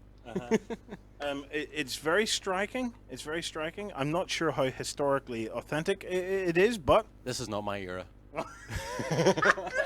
Historical accuracy means nothing to me in this era. it's the wrong fucking shade of green, John. No. Okay, right. We're going to let the guys continue on there. I was about to take a break, but then Lance, the producer, decided to start acting the tit and coming out. Lance, what are you at? Oh, I found this in the studio, and I thought, you know what, I'd join in. Yeah. What are we doing? Right, Lance, get me a break. Get me a break so that we can quickly get me something to drink before I absolutely die. Okay, guys, give us 2 minutes and we'll be right back. High Octane Anime Action is the name of the game in Relic Knights. Mount up in your mecha and battle for glory at our Relic Knights hub on beastsofwar.com. Fight for the Iron Kingdoms as a warcaster. Take control of the mighty jacks, arcane devices, and dark sorceries to bring the fight to the War Machine hub on beastsofwar.com. Take control of armies from the 5 kingdoms of Araucania and vie for the throne of the ancient king in Wrath of Kings. Master your skills on the battlefield over on beastofwar.com. And welcome back. I'm chocolating now. Highly unprofessional, but what can you do? Okay, progress. Justin is leaping ahead now. Getting closer. So, here's what I had. Here's what I'm going for. I'm getting there. I just need to spread the paint out, tidy up some of the edging, make it nice. But I think this works quite well. What do you know about this symbology? Well, I just like it. It has a name. What was the name you called it? Yggdrasil. What do you know about Yggdrasil? Yggdrasil. It's the world tree, so it's one of the bases of the Norse world. So Yggdrasil is sort of the thing that links all the different realms. So you've got Asgard, Jotunheim, Midgard, all of the rest. So that's what I know of it. I don't know much. Okay. Right. Jerry, how are you getting on with yours? Not too bad at all. Just penciling in, then I'm going to get a big, thick magic marker and just essentially block it all in afterwards. So it may not get red in the middle, but it should have a nice sort of black-white scroll work. Okay. Now, is anybody nearly at a point where they're finished? I didn't think these guys were going to take this just quite as seriously as this. They're really getting into this. I refuse to accept defeat. I was totally expecting dicks to be drawn on all of this, but there's nothing. Everybody is taking it so seriously except for John and his ode to the European Union. Still time. Justin is leaping away out of the studio. Actually, now might be a time to help Justin with his. Maybe we could assist here, could we? So I don't want to do it. I really don't want to do it because he's done such a beautiful job on it. What's he doing?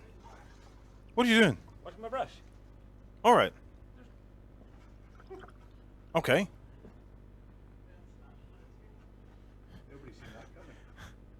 Okay, so brush is washed. Lance, let's go in and talk to Lance. Let's go in and talk to Lance, actually, right? And see if we can get across. Lance, what is going on in the chat? Can we hop onto the chat and see what anybody's saying? Well, I'm currently watching in second. Mm-hmm. Yeah, there's a lot of draw a deck on it. Yeah. Lloyd's Argonaut costume. Yep, that's what I was using. Thank you. Let's see. Yeah, paint a knob on it, pretty much. Yggdrasil is the world tree, Norse tree of life. Let's have a look on our YouTube as well. The black one should be bigger with more girth.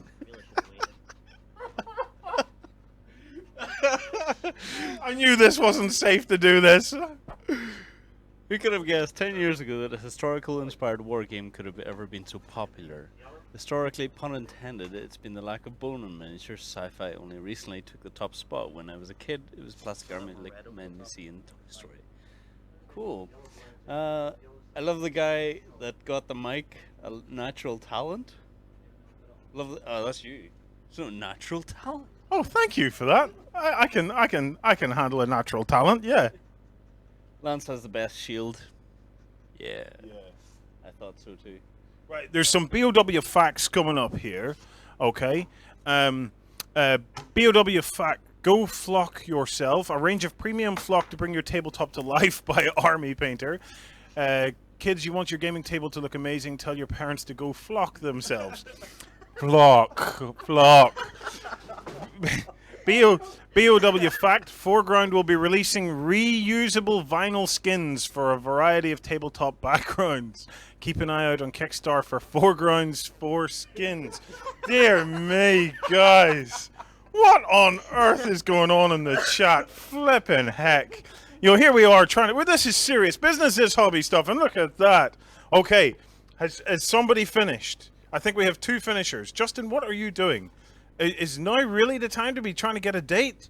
Swipe right, Justin. Swipe right. Actually, I'm looking up North runes. Oh, you're getting some runes. Right, Lloydie, you look done. I'm done. I think I'm done. I've got some birds in there. Yep. Because we talked about birds. I'm not very good at drawing birds, so that's my interpretation of what a bird looks like. Yeah. What is the bird again, Jerry? What is it? The bird that they're into? Ravens. Ravens. I was about to say magpies. Magpies. Oh, hang on a second. Hang on, do we see? Why was it ravens? Because Odin used 2 ravens, which were called Thought and Memory. I can't remember. Well, I can't remember. I'm not going to try and pronounce the Viking name.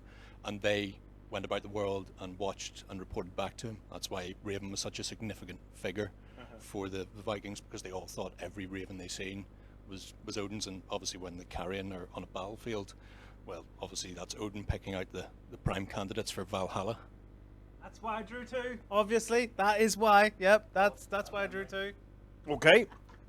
Justin, have you found your runes?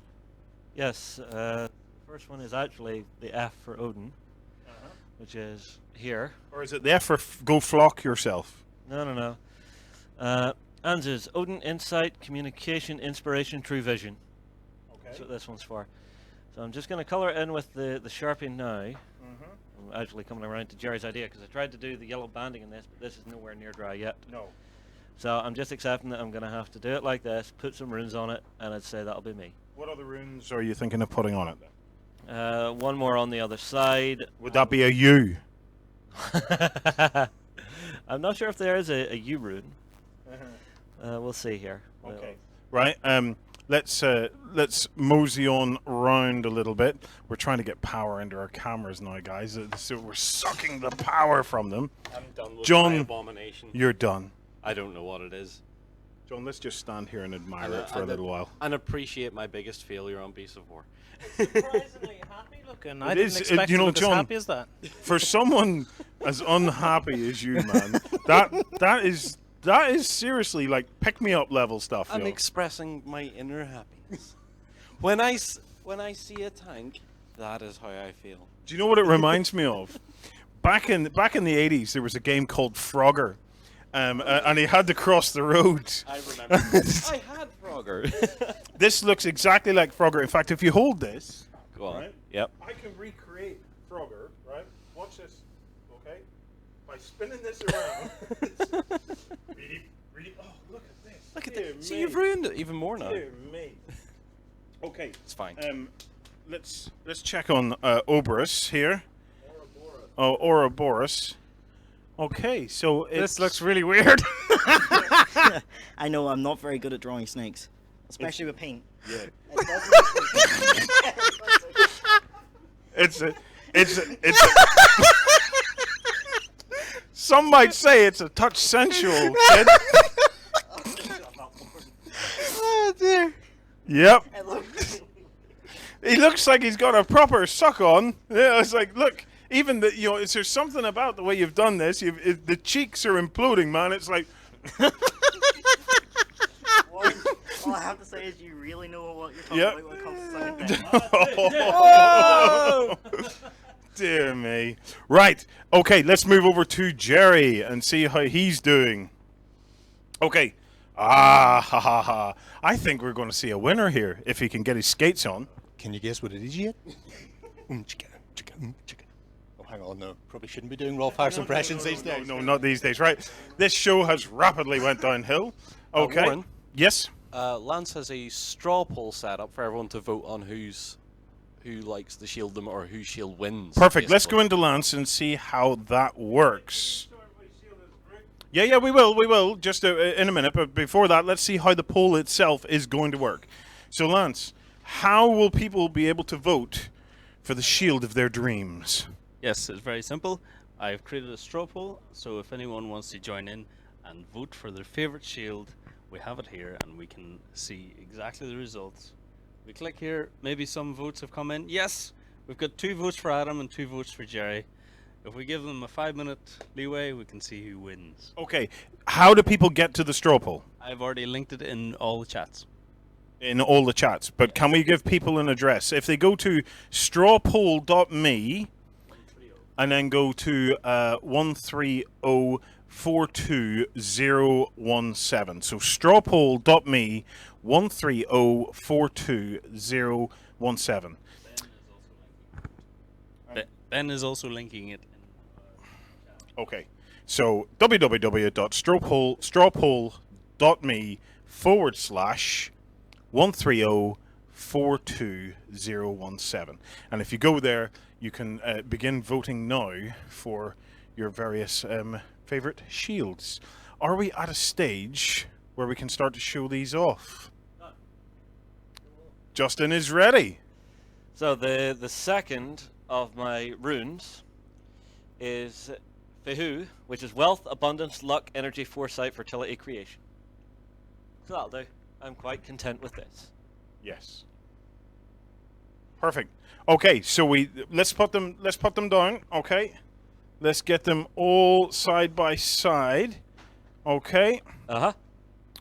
All right, we'll get Justin's little mascot set up here so he can be there to show how authentic that one is. Jerry, are we nearly there? One wing to go. Just one wing to go. Oh, we are getting very close now. Adam, are we getting very close now to a completion? Just leave it now. You're ready. Okay, okay. Let's get Adams into the picture. Yep, there we go. That's that one. Let's move all this stuff out of the way. Yeah, let's actually get Lloyd's brush in the water so it doesn't dry out. Okay. Right, we're just waiting One away. for one more. Don't rush him. Just He's an one more. artist. He's an artist. This is the pressure's on. We need the music. First finished. Boom. So He's almost got it. He's almost got it. Sign of colouring markers then. Is this good for you? yes, yeah. It's do you know we could maybe just play a music track here and just let you watch Jerry just work away. I will say, it was clever to actually go and grab markers instead of paint. Yeah, I do like the design. You won't get the red in, but No. me and Body. It all got, at no point was I going to go for the red because that was just too much hassle. Of course. So, just get around it by avoiding it. Like most things in life, if you just ignore it, it will go away eventually. I hear laughter. Of course. You could hardly tell they're brothers, could you? I'm assuming there are some choice comments coming up now. Well, we are.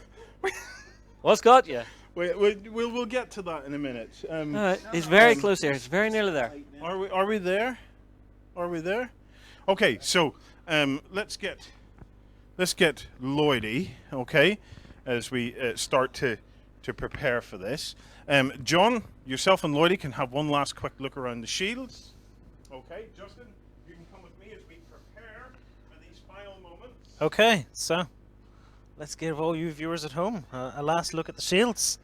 So we have John's marvelous tire, or I was thinking carousel. Yeah, carousel. Yeah. We have my fantastic shield. Fantastic shield.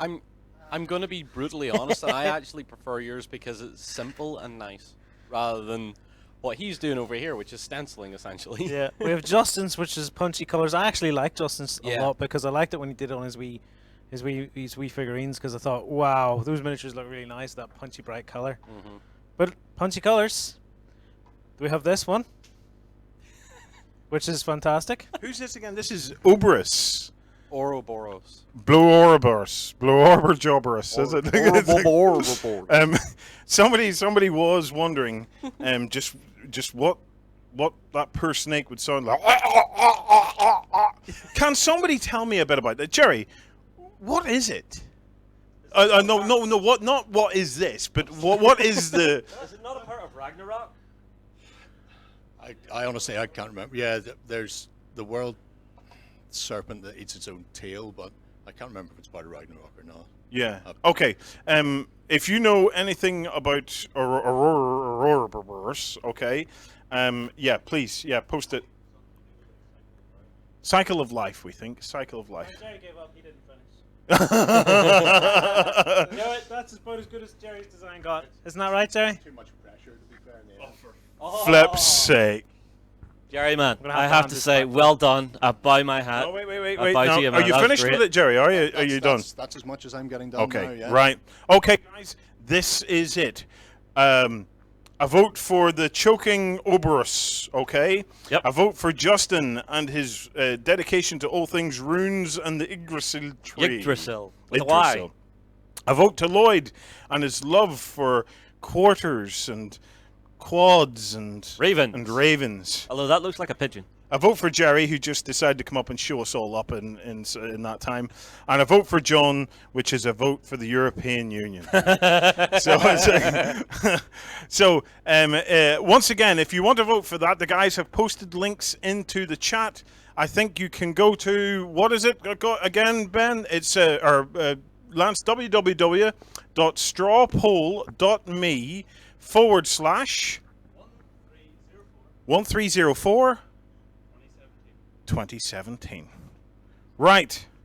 It's time for us to take a very quick break. After the break, we're going to go in and talk to Ben because I want to talk about the war games that we could be using to play on this table. We'll be right back. A world of hideous nightmares awaits in Kingdom Death Monster. Fight to survive or fade into darkness at the Kingdom Death Hub at beastsofwar.com. Become a general of mighty armies at the Kings of War Hub. Take command of elves, dwarves and orcs in this game of massed fantasy combat on beastsofwar.com. Greek mythology rages to life in mythic battles pantheon. Become a god and command heroes and monsters in a battle for Olympus at beastsofwar.com. Hello, and we're back. Sorry about that. We had our monitors had turned off, so we didn't know where the hell we were. Right, Ben. Yes. Yeah. We're building a Viking table, and clearly there must be a lot of games out there that we can use to play Viking games. Now, we're familiar with Saga in here. Saga's a bit of a favorite within the studio because it's fast, it's easy to play, and there's a lot of kind of flavor in the Saga boards. Yeah, and I think that's what drew Lloyd initially into it. Was he says, look, this is a game that I don't have to remember a ton of rules, and all my flavors on the board, and the board's in front of me, I can just get stuck in. Epic lies. That's what Saga is. It's all about epic lies. Ben, you're a big Saga player yourself as well. What is it that drew you to Saga? I think it's a little bit like what, as Jerry said there, it's that fact that you're playing this historical game, and it's a really good sort of entrance way into, playing in the Dark Ages and exploring this kind of world. But it also has that sort of that feel of the sagas about it at the same time. This feel of the bards and stuff, sort of telling their stories about mighty warriors and stuff. So it kind of bridges that gap between the fantasy and the historical, which I really, really liked. And it's got that really nice emphasis on these heroic individuals, these warlords that, don't back down from a fight. They always get stuck in, start killing things left, right, and center, and all this kind of thing. And then I think, as you say, it's got that really nice sort of ease of play, basically. Yeah. So you can sit down and play a game in half an hour, 45 minutes, something like that. Maybe a little bit longer if you start to do one of the more complicated scenarios or something. But it just has a really nice feel, and it's a great entry-level game for somebody who's really interested in the world of Dark Age and sort of playing around with, really cool miniatures and, maybe telling a little bit of these sort of fantastical saga stories at the same time. Yeah. But, This is the thing I always got from playing Saga. You're not actually out there fighting. You are the warlord. He's came back to his longhouse. He's sitting down, feet up in front of the fire, and telling everyone around him the amazing things that happened that day. Or the horrible things that happened, depending on if he got a kicking or not. I like that. Right. As we all know, Saga's a favorite. What are our other options then, Ben? What could we choose? Well, one of the ones that's come out quite recently, actually, is one from also the guys at Gripping Beast, and it's their expansion into. Well, they originally were looking at classical armies, but they've also done a supplement for Sword Point, which looks at Dark Age armies at the same time. Now, Sword Point takes things to a slightly larger level, so it's not the skirmish sort of things that you've been looking at fighting out with Saga, but this is a little bit more sort of mass battle. So this is you playing out the likes of Hastings and stuff like that on the tabletop. Yeah. But it's meant to be pretty good. It's gone down quite well. There's a whole range of other Dark Age sort of armies that have sort of been brought into the fold alongside the typical Vikings and stuff. So if you wanted to go slightly further afield, they have got the likes of a lot more of the Asian armies in there as well. So a little bit of the late Roman stuff. So if you like your Arthurian, so that kind of thing's been thrown in there too. But it's very, very good for playing sort of mass battle Viking and sort of Anglo-Saxon engagements and stuff at the same time. Yeah. So. Jerry, any experience of Sword Point? Have you had a chance to play it yet? I haven't been able to get near this one yet. Yeah. It is incredibly new. I think it's only probably 3 months or so since it's seen its release. So, yeah. But it's interesting that it is the take on the mass battle, because originally Saga Gripping Beast were looking for a mass battle game, and they were offered the skirmish version Saga. So the fact that they've gone back to it, obviously it shows that it's something they've wanted to do for a while, is to get those big forces on the table. Yeah. And it's something I quite enjoy, is the mass battle as well. So things like Warhammer Ancients obviously was probably the first one I picked up a long time ago, and seeing those forces out there is interesting. I haven't had a chance to look into it, so you don't know whether or not it's individual figure removal or if there's formation changes and stuff like that. That'll be one to keep an eye on. Well, this is the thing. Whenever you start in Dark Age, you go skirmish, you get in, you get that taste, that flavour for it. If this is giving you that chance to look at the wider battlefield, this is something we talk about a lot, those different levels of play. If this is giving you the chance to move up to a higher tactical level to see a wider battlefield, that's going to be great, I think. Does it require a drop in scale though? It's Jerry, you've been talking to me recently about your approach to the Crusades, where you're going to use probably Saga for that, but you're doing it in 15 mil. Yeah, you're keeping the same kind of number of bases, but you're putting a lot more guys on those bases. Yeah, sure. So you get that bigger feel, because in Crusades, now I'm quite happy to do Crusades as a skirmish level, because there would have been skirmishes as they moved around. But when you do think Crusades, you do think thousands of men per side. It's could this benefit potentially from a drop in scale, or is it? It's possible. It's something a lot of people have talked about. I know some guys in the forum are big fans of smaller scales, and I've seen a few even game designers in the past say, whenever you get a rule set, always consider playing it in one scale smaller than it's written for. So if you write it for 28 mil, play it in 15. If it's written for 15, play it in 10 or 6. And because things like movements and distances for ranged weapons, that sort of thing, seem to work better in that smaller scale. Also, you do get that big feel for a battle. Jim, our historical editor, this is his thing. He says this. He calls it... I think he calls it underclocking or overclocking the system, and he finds that almost any historical system that is out there, if you clock it the way he does by taking it down a scale, so it's 28, taking it down to 15, he says instantly all the ranges and everything start to become more realistic, and the game itself starts to fundamentally feel more real. And it's a very interesting thing. It's I know when I came into wargaming, I wouldn't consider any scale other than 28 mil. I just wouldn't. I'd come in at the 28 mil, and that was how it was supposed to be. It was often referred to as God's scale. It's 28 mil. But I've got to say now, with the more experience I'm getting of gaming and of wargaming, I'm much, much more inclined now to jump down the scales, especially now. Like you take what the guys at Mythic Games are doing now. It's not a war game, but their next board game, Joan of Arc, has got 15 mil miniatures. That beautiful narrative piece, and those 15 mil miniatures are just as detailed as any 28 mil miniature I've ever seen. They are beautiful. But the way manufacturing is now making 15 mil, because one of the problems with 15 mil in years gone by was they looked like little blobs with big heads. Yeah.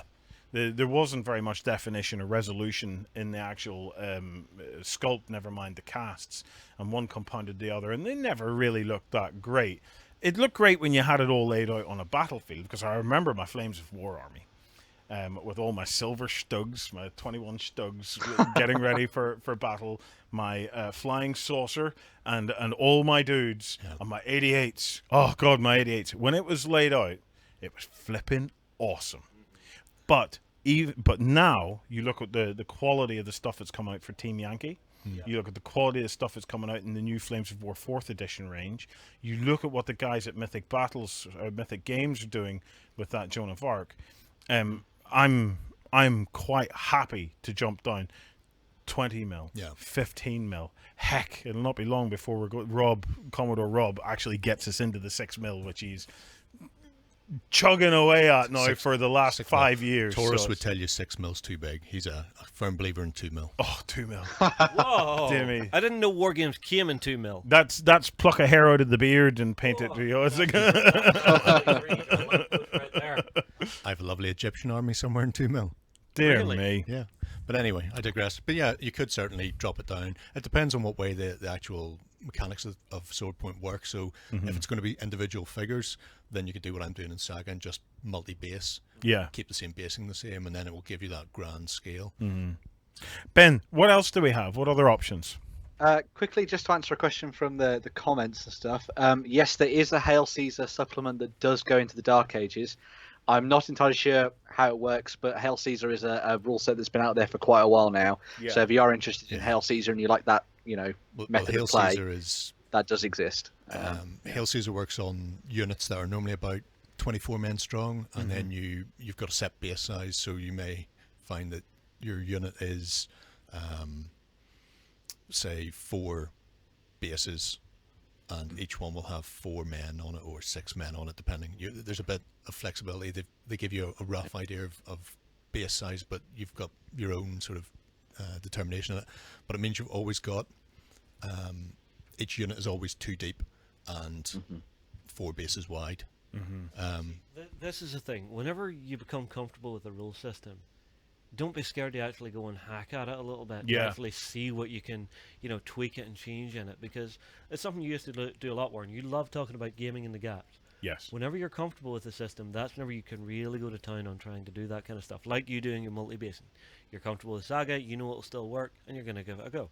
I think hacking games is probably the most fun for a hobbyist, to be honest. It's it's we all love aspects of the hobby and stuff like that, but if you can get into a game, and to be honest, for most games it doesn't take very long, 2 or 3 games with a game system, and you'll very quickly start thinking of other ways. Heck, during the Walking Dead boot camp, I think within hours the entire boot camp was hacking the system and coming up with new and interesting ways that Ronnie then took back to him to Nottingham and has been preaching about ever since. Try this, try that. Some games lend themselves more to hacking than others, but I have never seen a game yet that couldn't be improved on by a drunken gaming group. But that's the fun of some of these games. Once you understand it and get to that point where you can throw in those narrative little cinematic moments, like, I want to jump building to building. Well, how would we do that? What system? We know the system, we know the mechanics of it.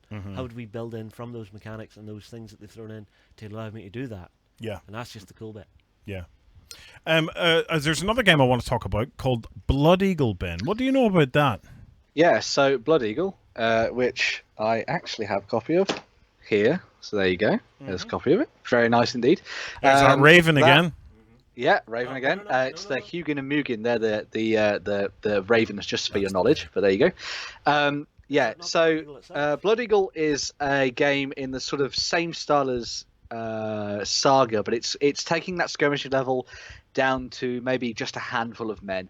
So this isn't going to be sort of like the sort of maybe 30 men that you play in a normal sort of Saga game. This is maybe 10 to 15. Oh, this is really taking it down now. Yeah. Yeah, and the idea behind this game is that it's very much a toolkit for you to play around with. where you actually get to stat up each of your individual warriors. So you give them the strength that you want and the movement that you want, etc., etc. That you buy their individual weapons for them. It's a lot more involved. It feels a little bit more like maybe a Mordheim version, if you were trying to look towards another tabletop game. But yeah, it's really cool. It's got that sort of focus towards a little bit more of the mythical and the sort of fantastical saga element of things going on. So you've got the likes of trolls and witches and things mixed in there too. But it also then covers a whole breadth of things. So you've got the historical Vikings and the Anglo-Saxons, but you've got Picts, Scots, the Welsh, the Irish, a whole bunch of different things from like Normandy and stuff like there as well. But yeah, it's a really cool little game that sort of encourages you to get a little bit more sort of down and gritty with your characters, and each of them has, for example, their own individual names, and they'll tell a little bit of a story as they go through the different battles and their scenarios. It takes a little bit of getting used to, but it's a very, very good rule system for someone who really wants to tell a bit more of a story. Maybe add a little bit more of a role-playing element to things at the same time as well, which is cool. So. Cool. Jerry, one that you've had some experience of is Lion Rampant. Yes. What can you tell us about that? Well, this is one of, I think, 3 based on the same sort of system that Dan Mersey's done. Yeah. So Dragon Rampant adds in the fantastical elements. Lion Rampant is later, so it'll be medieval. We had to sort of tweak it back a bit, but you have that individual movement that you have in a skirmish game like Saga, but you can also do things like form. Well, in Lion Rampant they call it a Shiltron, but it is just a shield wall. Yeah. And obviously it was a very important part of the fighting, the shield walls clashing. So it's a nice, I would say, sort of midway point probably between the likes of Strongpoint and Saga. You're going to have more men, you're going to have bigger forces in the battlefield, but you still have a skirmish, more fluid movement than sort of blocked troops, mass troops moving and running like that. See, this is one of those things that I've yet to see a game system that I've personally played actually do the shield wall mechanic the way I imagine it playing out on the tabletop. Because whenever you imagine the shield wall, remember in the Vikings TV series, they're having the fight on the beach. Yeah. Ragnar calls for the shield wall, and you just see this thing, whap, building up, building up, and getting that sense that, okay, now we're ready to receive the charge. I've yet to see that on the tabletop. How would you... I know I'm putting you on the spot a little bit here, but how would you see that coming up, and what would be the gamification of that? What would the game effects of that look like? Again, it would be, I don't know. See, the actual effect that you see from it is just that hold the line moment in the game. Being able to call that out on the tabletop, that someone's coming into you and having like a reaction or something. I see you charging me. I'm going to form the shield wall. So I maybe get a move to put all my guys into base contact, maybe 2 deep, holding the shield wall, and then it grinds the combat a bit more. I get a defensive bonus and maybe a little bit of a less attack because I'm holding defensive more than actually stabbing through at you. Yeah. So it depends on the actual dice mechanics and stuff you would use to actually get it on the tabletop. I'm not entirely sure whether or not it would work in a setting to, as large as a proper shield wall would have been, but in War Machine there's a certain amount of units that have like a shield wall style ability where they stay within a certain range of each other and they effectively form a line.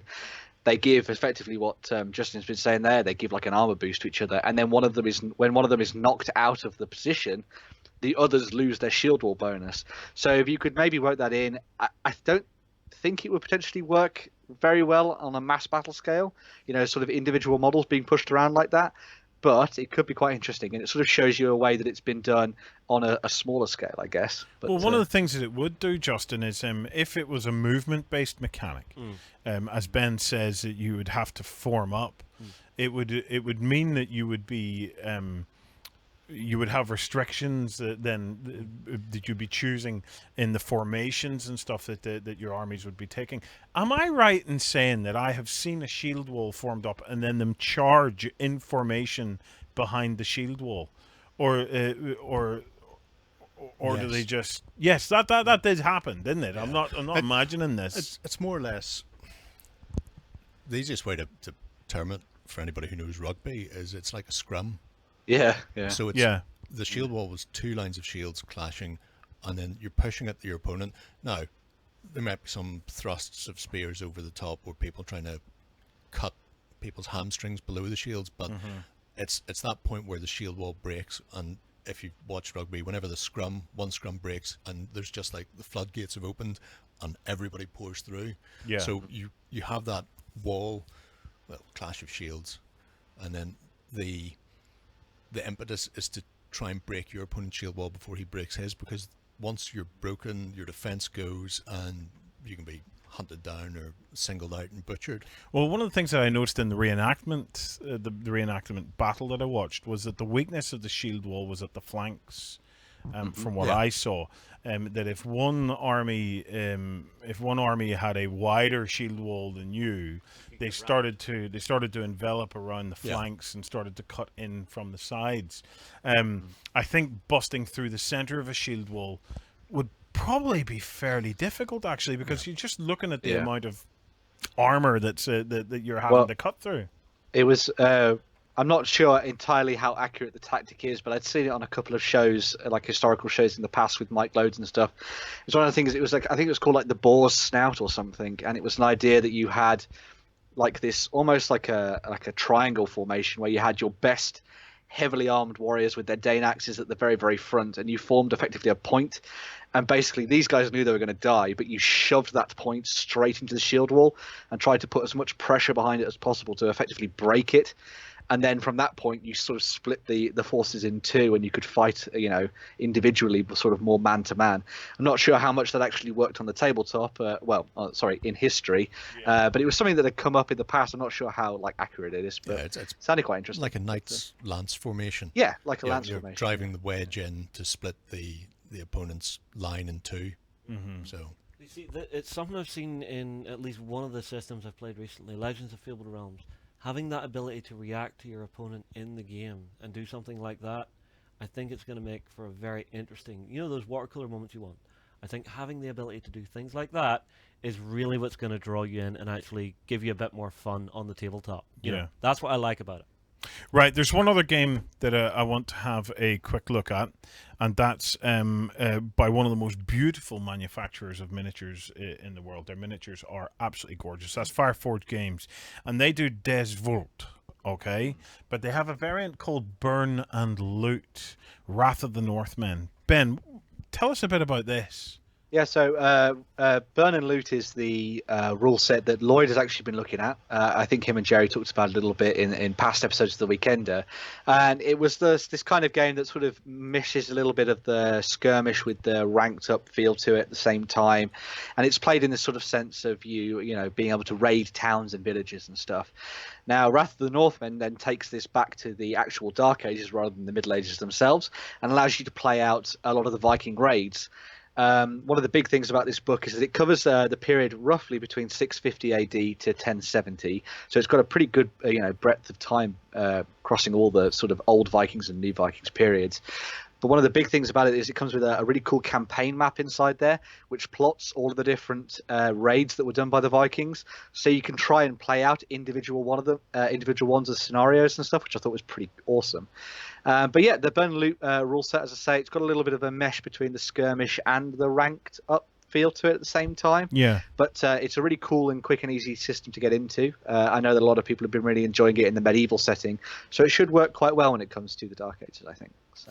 If we wanted to fantasticalize up, what's the word I'm looking for? Fantasize. Yeah, if we wanted to fantasize, if we wanted to put a dollop of fantasy into our Viking stuff, okay, Ben, what are our kind of choices if we want to go down that route?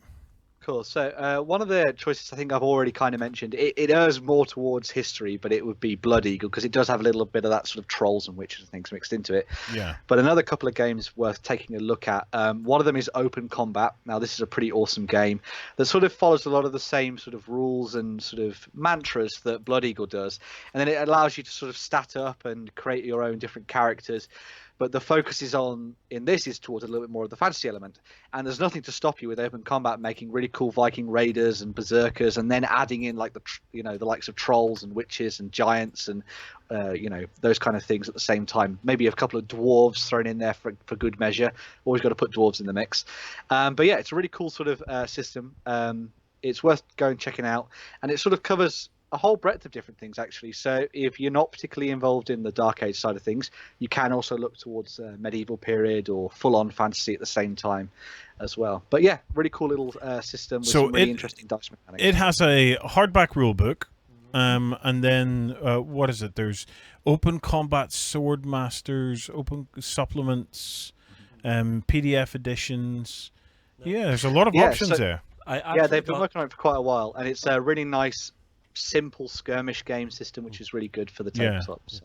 I got to actually catch up with Gav Thorpe at Salute. He was demoing this for a friend. This game very much feels like play your way. What you have in your collection, you can play against your mate, even if it's from two completely different backgrounds. You can have cavemans fighting with, say, super high-tech guys. You just stat them up to do the pointage. Okay. The reason that it really stuck out to me especially was because we'd obviously been talking a little bit about how we could potentially take Kattegat and turn it into a little bit more of a Beowulf and Grendel style thing. Yeah. And the idea with this is that, as Justin says, you take your models. It doesn't take any time at all to stat up your war bands and stuff to play a game, and then you can immediately be diving into something like Beowulf versus Grendel with the Geats and the Danes and stuff, fighting against this troll in the midst of the snows and the woods and things. So yeah, awesome. Cool. Right. What if I want to put the gods in it? Right? What if I want Thor, Odin, Loki? Oh, here we go. They've got it sussed. Right. Okay. Ben, Gods and Mortals, will it give me what I need if I want Thor on the battlefield? Pretty much, yeah. Gods and Models is one of the ones by Osprey Games. They've obviously been pumping out a whole bunch of different rule sets over the years. This one's absolutely fantastic. It actually came out in 2013, so it's quite old by now. But basically, it takes those Saga warbands that you've already been building, so those 4.6-point warbands that you've already got on the tabletop, and it just says, hey, add a god in. And so you can throw Thor, you can throw Odin into the mix. They've got the likes of Fenrir and things like that too. Yeah. Absolutely amazing models as well that are shown off here on the North Star website at the same time. But yeah, very, very cool. Awesome. Right. Have we got any community projects? Can we get a catch up with what the community's working on? We do. And Rich Dean, who you chose as the winner for the last round, has actually been kind enough to post up what his son is working on tonight alongside his dad. Awesome. Let's get a look at it. So the young man is working on some Space Marine Scouts. Oh, fantastic. They are actually really good. They are really good. They look really nicely camouflaged. That was a great job he's doing. Great job. Great job. Yeah. Okay, moving on to our next person. Who's this, Ben? So the next person up is Alex T, who's actually been showing off what he's been doing with a paintbrush and also a little bit of his airbrushing at the same time. Now, as you can see, he's got some absolutely crazy stuff going on here on some of the Dark Soul miniatures that came with the board game from Steamforged Games, which is very cool. And I really like the sort of paler look that he's done for some of his models here, which sort of echoes the themes and the sort of aesthetic of Dark Souls, which is very awesome. That is a slick looking miniature, that bug thing at the top, isn't it? See, this is the thing. The miniatures are getting so good in the industry these days. You have such a great canvas to work on to actually throw in those techniques and actually really bring your miniatures to life. Yeah. Okay, what's next? Next up, we have Dane001. It's my ship! There you go. He's working on some big ships. So yeah, he's been putting a lot of effort into making up this fantastic ship with some really cool shield designs that actually follow a little bit of the Yggdrasil design that Justin was working on earlier. And also you can see he's got some rigging and the sails working at the same time too. Go back. That is the ships that we have here. Sure? So that's the potential of what they can turn out with. Now I reckon we're going to put less shields on ours, because I have a plan for all of the extra shields that you get with the kit, because you must get about 50 shields in the kit. I'm going to use the other shields and put them in the insides and the outsides of the buildings and stuff like that. I tell you what I use spare shields for. I actually use them as fatigue markers in the game. So you paint them up and you bloody and batter them, and then you use them as sort of like discarded weapons and shields that have been left behind by your units as they take damage and stuff. I like this idea. That's a smart idea. That is a very slick idea. Yeah. Okay. Well, I'm going to do both then. I'm going to stick them. I'm going to stick them on the buildings, and we're going to make some wind markers with them. But because you picked up a Welsh warband, you're going to have to paint them in the Welsh style. But I have a Viking warband as well. I'm looking very much forward to showing you guys some of the warbands and stuff that I'm going to be building up over these next years. So, who's next? Next up, we have something that was a little bit more of a community response to something we were saying earlier. And he was saying that if you're tired, Mr. Llama's fantastic, I should say, was saying that if you're fed up of threading wires into wattle fences, you can always go and 3D print them, as he has done here, as you can see. Clever. So, yeah, just get a little bit of the 3D printing stuff together and get this onto the bed. We could finally get that 3D printer of ours unpacked from its box and get it actually printing something. That would be kind of cool, wouldn't it? The future is now. Yeah. Ben, who's next then? Next up, we have Silver Fox, who's been working on a favourite game of mine, Lord of the Rings strategy battle game. And he's putting together a little bit more of his Uruk-hai army that you see here. You can see the entire army above, followed by a couple of the different close-up shots of the trolls and things like that he's been working on at the same time. But yeah, very, very cool. And it's always nice to see people working on the Uruk-hai. I think they're a little bit more of a forgotten army, I think, in Lord of the Rings. Yeah, so, yeah. Okay. How many's left, Justin? 5. 5. Well, let's get through them. So let's do this Thunderbird style. Okay. 5. Okay, so in 5. Oh, here we go. Yeah, so this is Reaper F Crew, who's actually been working on some terrain tonight. So as you can see here, he's been looking towards creating some 40k designs and stuff for the tabletop. Yeah. No doubt spurred on, as we said earlier, by the news of 8th edition and things like that. But yeah, really cool. It's nice to see the Aquila design that's been worked into the wall that you see there too. So I like the little balustrades he's used for the top of the building. Yeah. It's map pins. Let me just have a look. Oh, yeah. Yeah. That's clever. That is really clever. That, I think, when we see that finished, make sure you keep posting about that Reaper F Crew, because I think when that's finished, that's going to look flipping awesome. I really, really hope you stick with us on that one so as we can see it finished. Justin, who do we have next? 4. Okay. There's a big orc troll with a huge cleaver. I love the blood effect that's on this. Yeah. yeah, so this is a model that was done by Grant Sensei. It's based on actually the Miss Miniatures range, if everybody knows that, the sort of Darklands models. They're absolutely fantastic. But the main thing he really wanted to know actually tonight and across the weekend is, what would you do to add some finishing touches to this? Because he's really interested to sort of add a little bit more to it. Should he be looking to do that? Do you think it's okay as it is? Basically, get your comments in below and stuff, and talk about what you think should be done next. I really like it as it is. I think if I were going to do anything, I might do something to the base, because the monster itself is fabulous. It's got a really great paint job on it. I love the blood effect. I really do love the blood effect. I think. So what would you maybe want? A corpse on the base? Something that he's hit? Yeah, I would probably remove him from that base potentially and look for something maybe a bit more scenic. I don't know. It's difficult. I've got to say, Grant Sensei, it's flipping good as it is, man. I would, if you've got time to spend, I'd probably go to one of them other unpainted minis that you no doubt have sitting there. Sometimes less is more, and you can start to overwork things. Yeah. And make it look too busy. So. Yeah, no, I don't know. We'll see what your compatriots say in the forums. But for me, it's a beautiful job as it is, man. And yeah, I'd probably move on now and get your next one done. All right, 3. Okay. Sticking with this. I've started. I'm sticking with this. Just quickly before we move on, I've been told in the comments actually that the Grendel style model that you saw earlier that was painted up by, I can't remember the name of the guy's company, I'm afraid. Yeah. But you know the one we were talking about with the water? Yeah. That's actually a custom sculpt. Oh. So there we go. Okay. Cheater. But anyway, onward. Who's our next person, Ben? Yeah, so onwards, we've got Plastic Goblin, who's actually working on some scale modelling. Nice. As you can see, he's been working away on a little bit of the weathering and the sort of dirt and grime on this armoured car that you see here, which is pretty awesome. And I'm sure John will be pleased to see somebody else dipping into the scale modelling area of things. So yeah. That is. Scroll down a wee bit there for me, Justin. The weathering is just beautiful. Here he comes. Well, John. He scared me there. He scared the shit. Are you happy? Are you happy, John? I wondered what was going on. Just this thunder and then coming into the studio. John Selt. What do you think, John? That's beautiful, and it's Irish Guards. And it's Irish Guards. Yes. Oh God. Yeah. That's going to take me a moment. It's like a disturbance in the force coming out through my chest. I thought something had went wrong.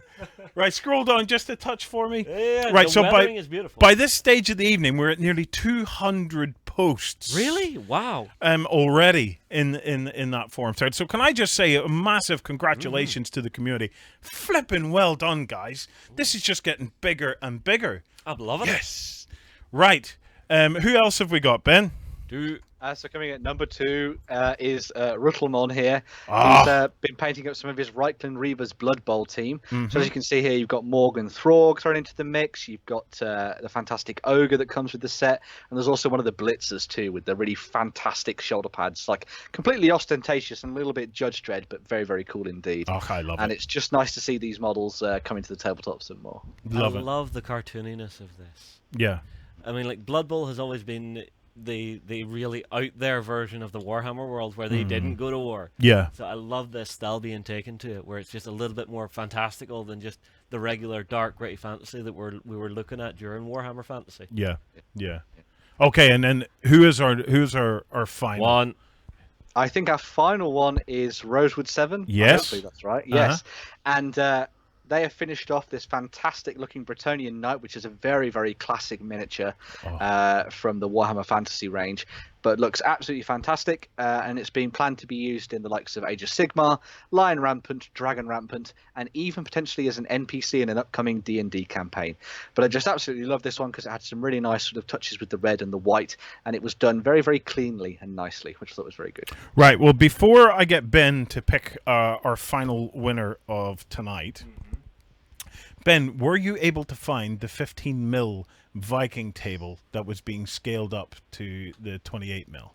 Oh, deary me. No. Was he not able to find it? Oh, dear. No, wait. Right, while he's doing that, let me explain about the rest of the competition and how it works. So, tonight we're giving away the Army Painter vouchers, okay? After tonight, this thread continues on, okay? It continues on all over the weekend. At some point next week, Ben will be going in to see how all you guys are getting on, and from that continuation, he'll be picking out the Hobby God, okay? And that Hobby God is going to win himself. Lance, if you can bring me up a picture of it, the Viking Great Hall, he is going to win himself the Viking. You're going to win that, and you're going to win the Hobby God bag, which money can't buy. In fact, it's so rare, I don't even have one here, but I've just seen Lance dashing out of the studio. I wonder if he's dashing out to grab it and bring it into me. He's just running. Oh, here we go. Here we go. Wait! This is the Hobby God bag. Not in the studio. Wait, let's see. We have a close cam for this. There we go. Look at that. Look at that. You know, it's all really nice. Yeah, it's proper stuff. I wonder, can we get closer again? There we go. Just look at that. Annie from Cozy Dice produces these, so if you want anything with an embroidery, I highly recommend that you talk to Annie. And for the Hobby God bag, she goes all out. Every stitch is hand-stitched by elves that she has trapped in little jam jars in around her house. She lets them out and threatens to pour salt on them if they don't do a good job. And of course, then they do a magnificent job like this. These bags are priceless, guys, and there will only ever be maximum 10 of them given away in a year. That's how rare the Hobby God bag is.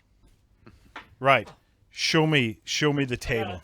Well, Ben got it. Right. Well done, Ben. So, this is the Viking table at 15 mil. Now, Justin, scroll down. Look at that.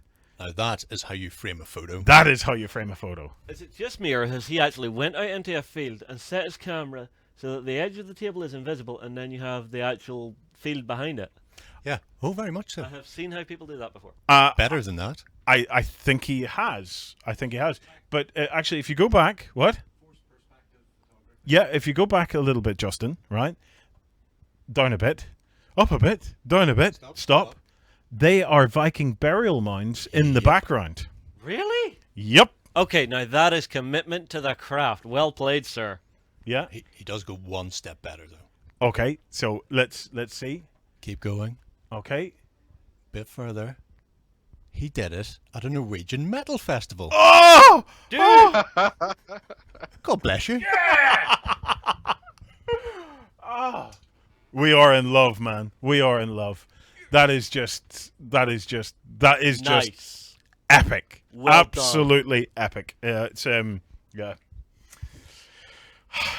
You could, if you do great stuff this weekend, you could be in with a chance at the Hobby God bag. It's you've kind of greased the wheels a little bit there, man. Okay, Ben, pick our last winner for a $30 Army Painter voucher. Who do you want to go for? Cool. So I think I'm going to give the last voucher to Rosewood 7. So it was the last project we looked at that Bretonnian Knight, because I think it looks absolutely fantastic, and it's one of those models that can cross a whole bunch of different games at the same time. So I think I'm going to give it to Rosewood 7. So. Okay.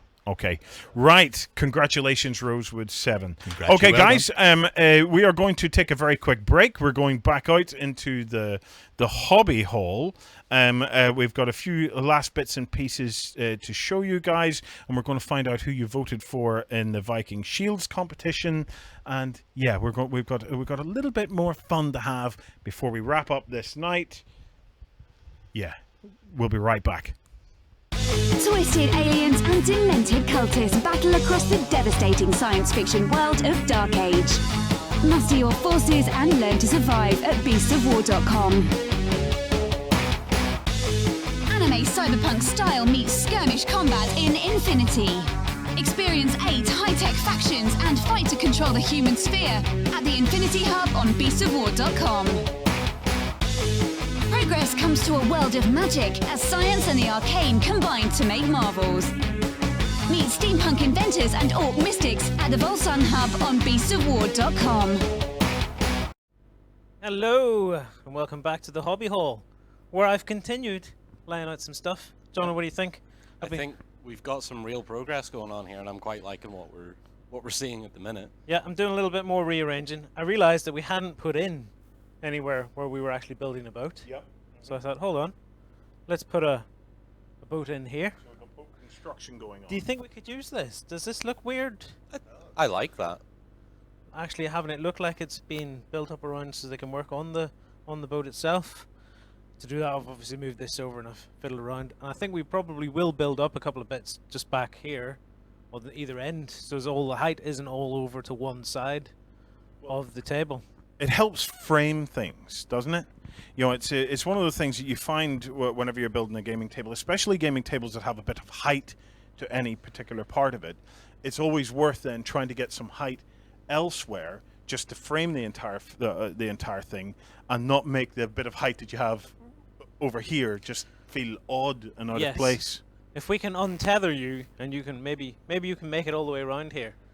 Oh, he's there stuck. Go. There we go. Well, we'll see. We'll see how we can get on. Okay, so what are we doing here?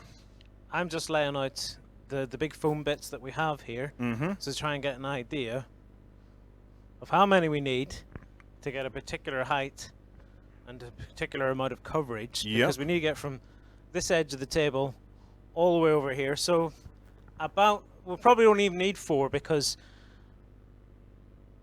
these are not going to stick out as far as this. Okay, so if you look at them from a side profile here, can we go to the top cam? Thank you very much. Okay, I'll lift this out of the way.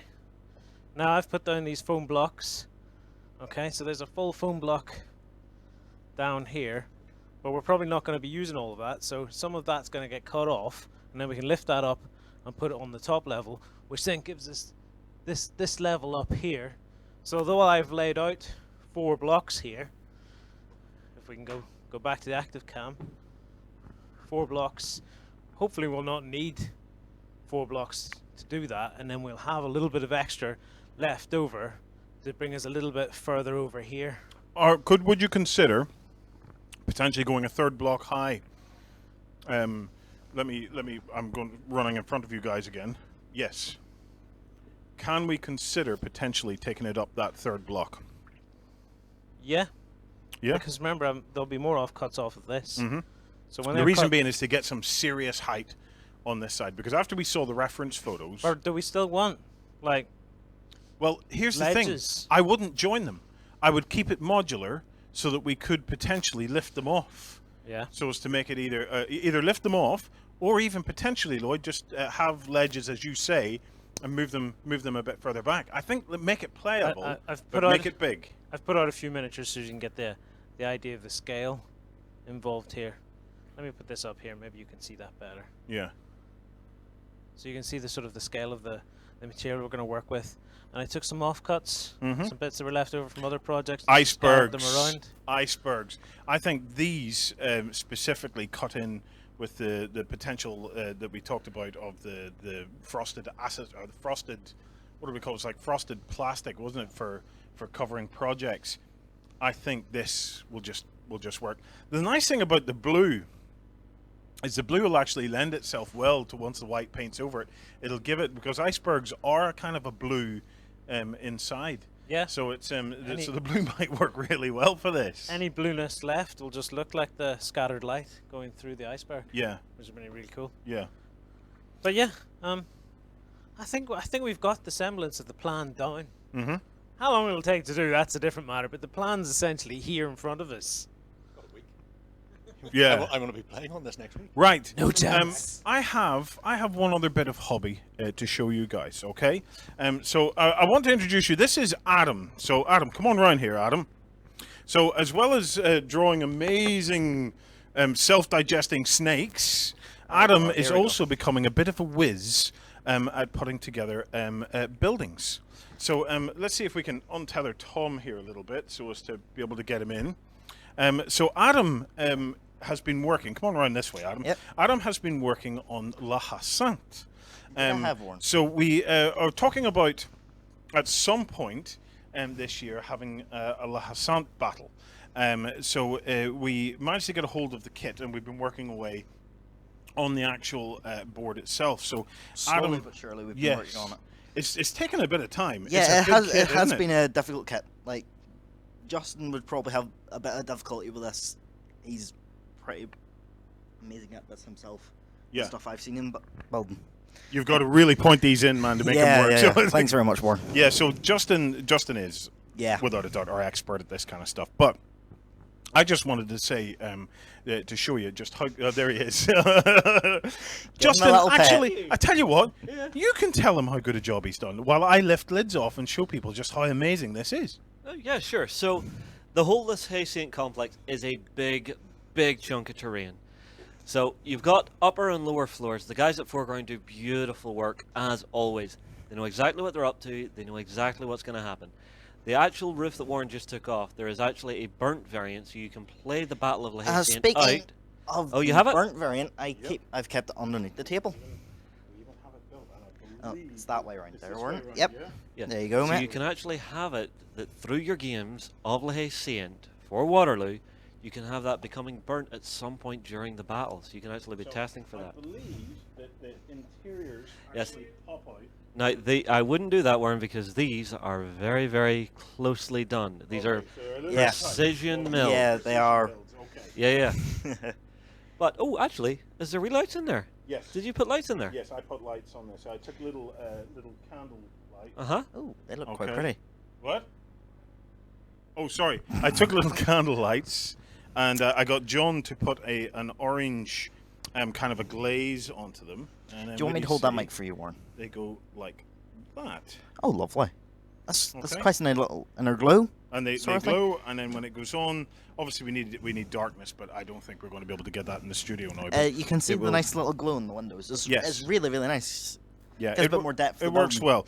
Now we are. Let me put the roofs back on, because the final stage of this now is actually putting all of the roof tiles on, because we find that the foreground kits are beautiful, but the difference once you actually put the roof tiles on it is the difference is insane. amazing. Mm-hmm. It really pops with the roof tiles.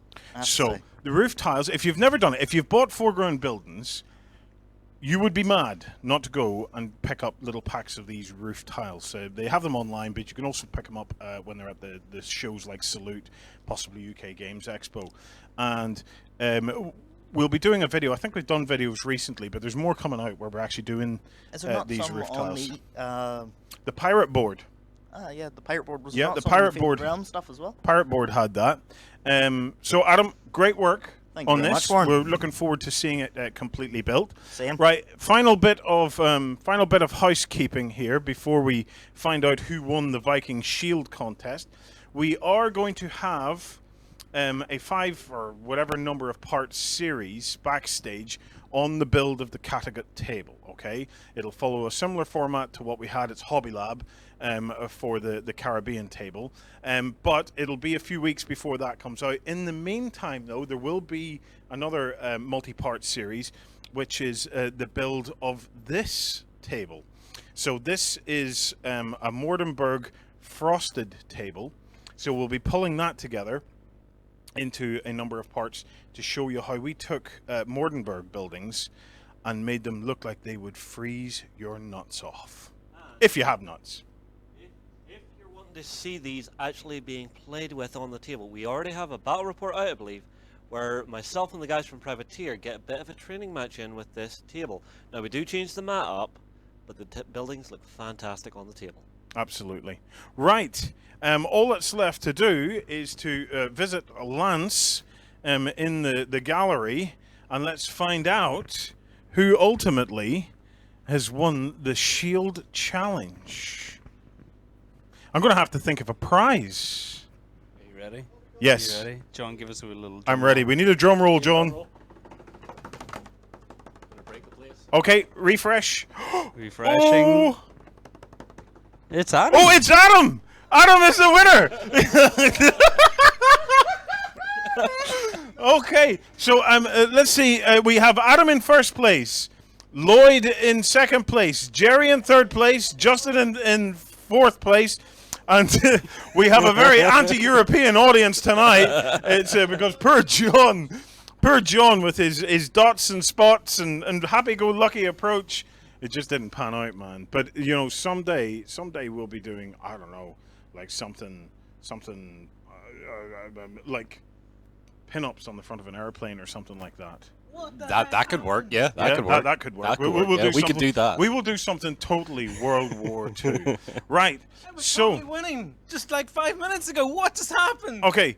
I just need to think of a prize. I know exactly what to get. Win John's Okay. shield.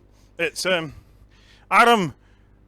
Fantastic, mate. You've done a great job. You have clearly inspired our community by Orberus there. Well, your interpretation of it.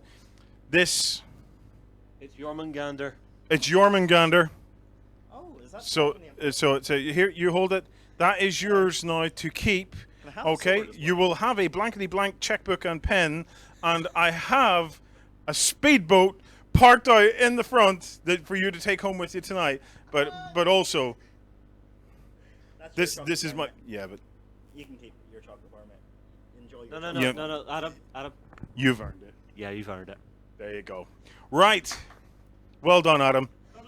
Okay, right, guys, that I think wraps it up from us. So let me see if Ben. Good night, Ben.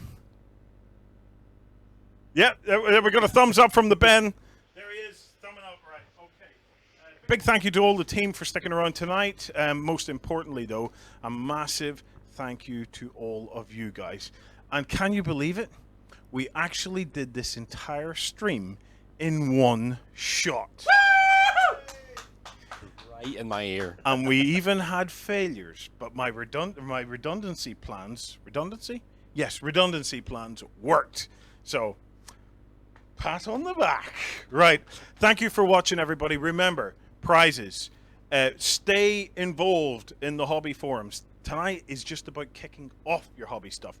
We will be picking one grand winner who's going to win themselves this. Pop it up, Lance. The foreground massive, humongous Viking Hall. And then finally, you're also going to win, not that, we've given that away, Lance. This, there you go. You're going to win yourself the Hobby God bag because we will be bowing down and worshipping your skills. So that's 2 possible prizes, yes? No, one guy going to win both. Oh, When I say guy, get to work. guy or girl. Now, last comments before we go? Nothing really here aside from that Jormungandr one, which I thought was funny. Okay, right. Look, thank you so much, Lance. we've never reached the end of the show before. Do you have the outro ready to go? Okay. Guys, thank you so much for watching. This has been Hobby Night Live. Remember, next week we are at UK Games Expo, so we're going to be live blogging all weekend. So, we will catch you on a weekend or in 2 weeks' time, but be sure to check in for us with us for UK Games Expo. I think we're done. I think it's time to head home, everybody. Thank you for joining us tonight. Good night, guys.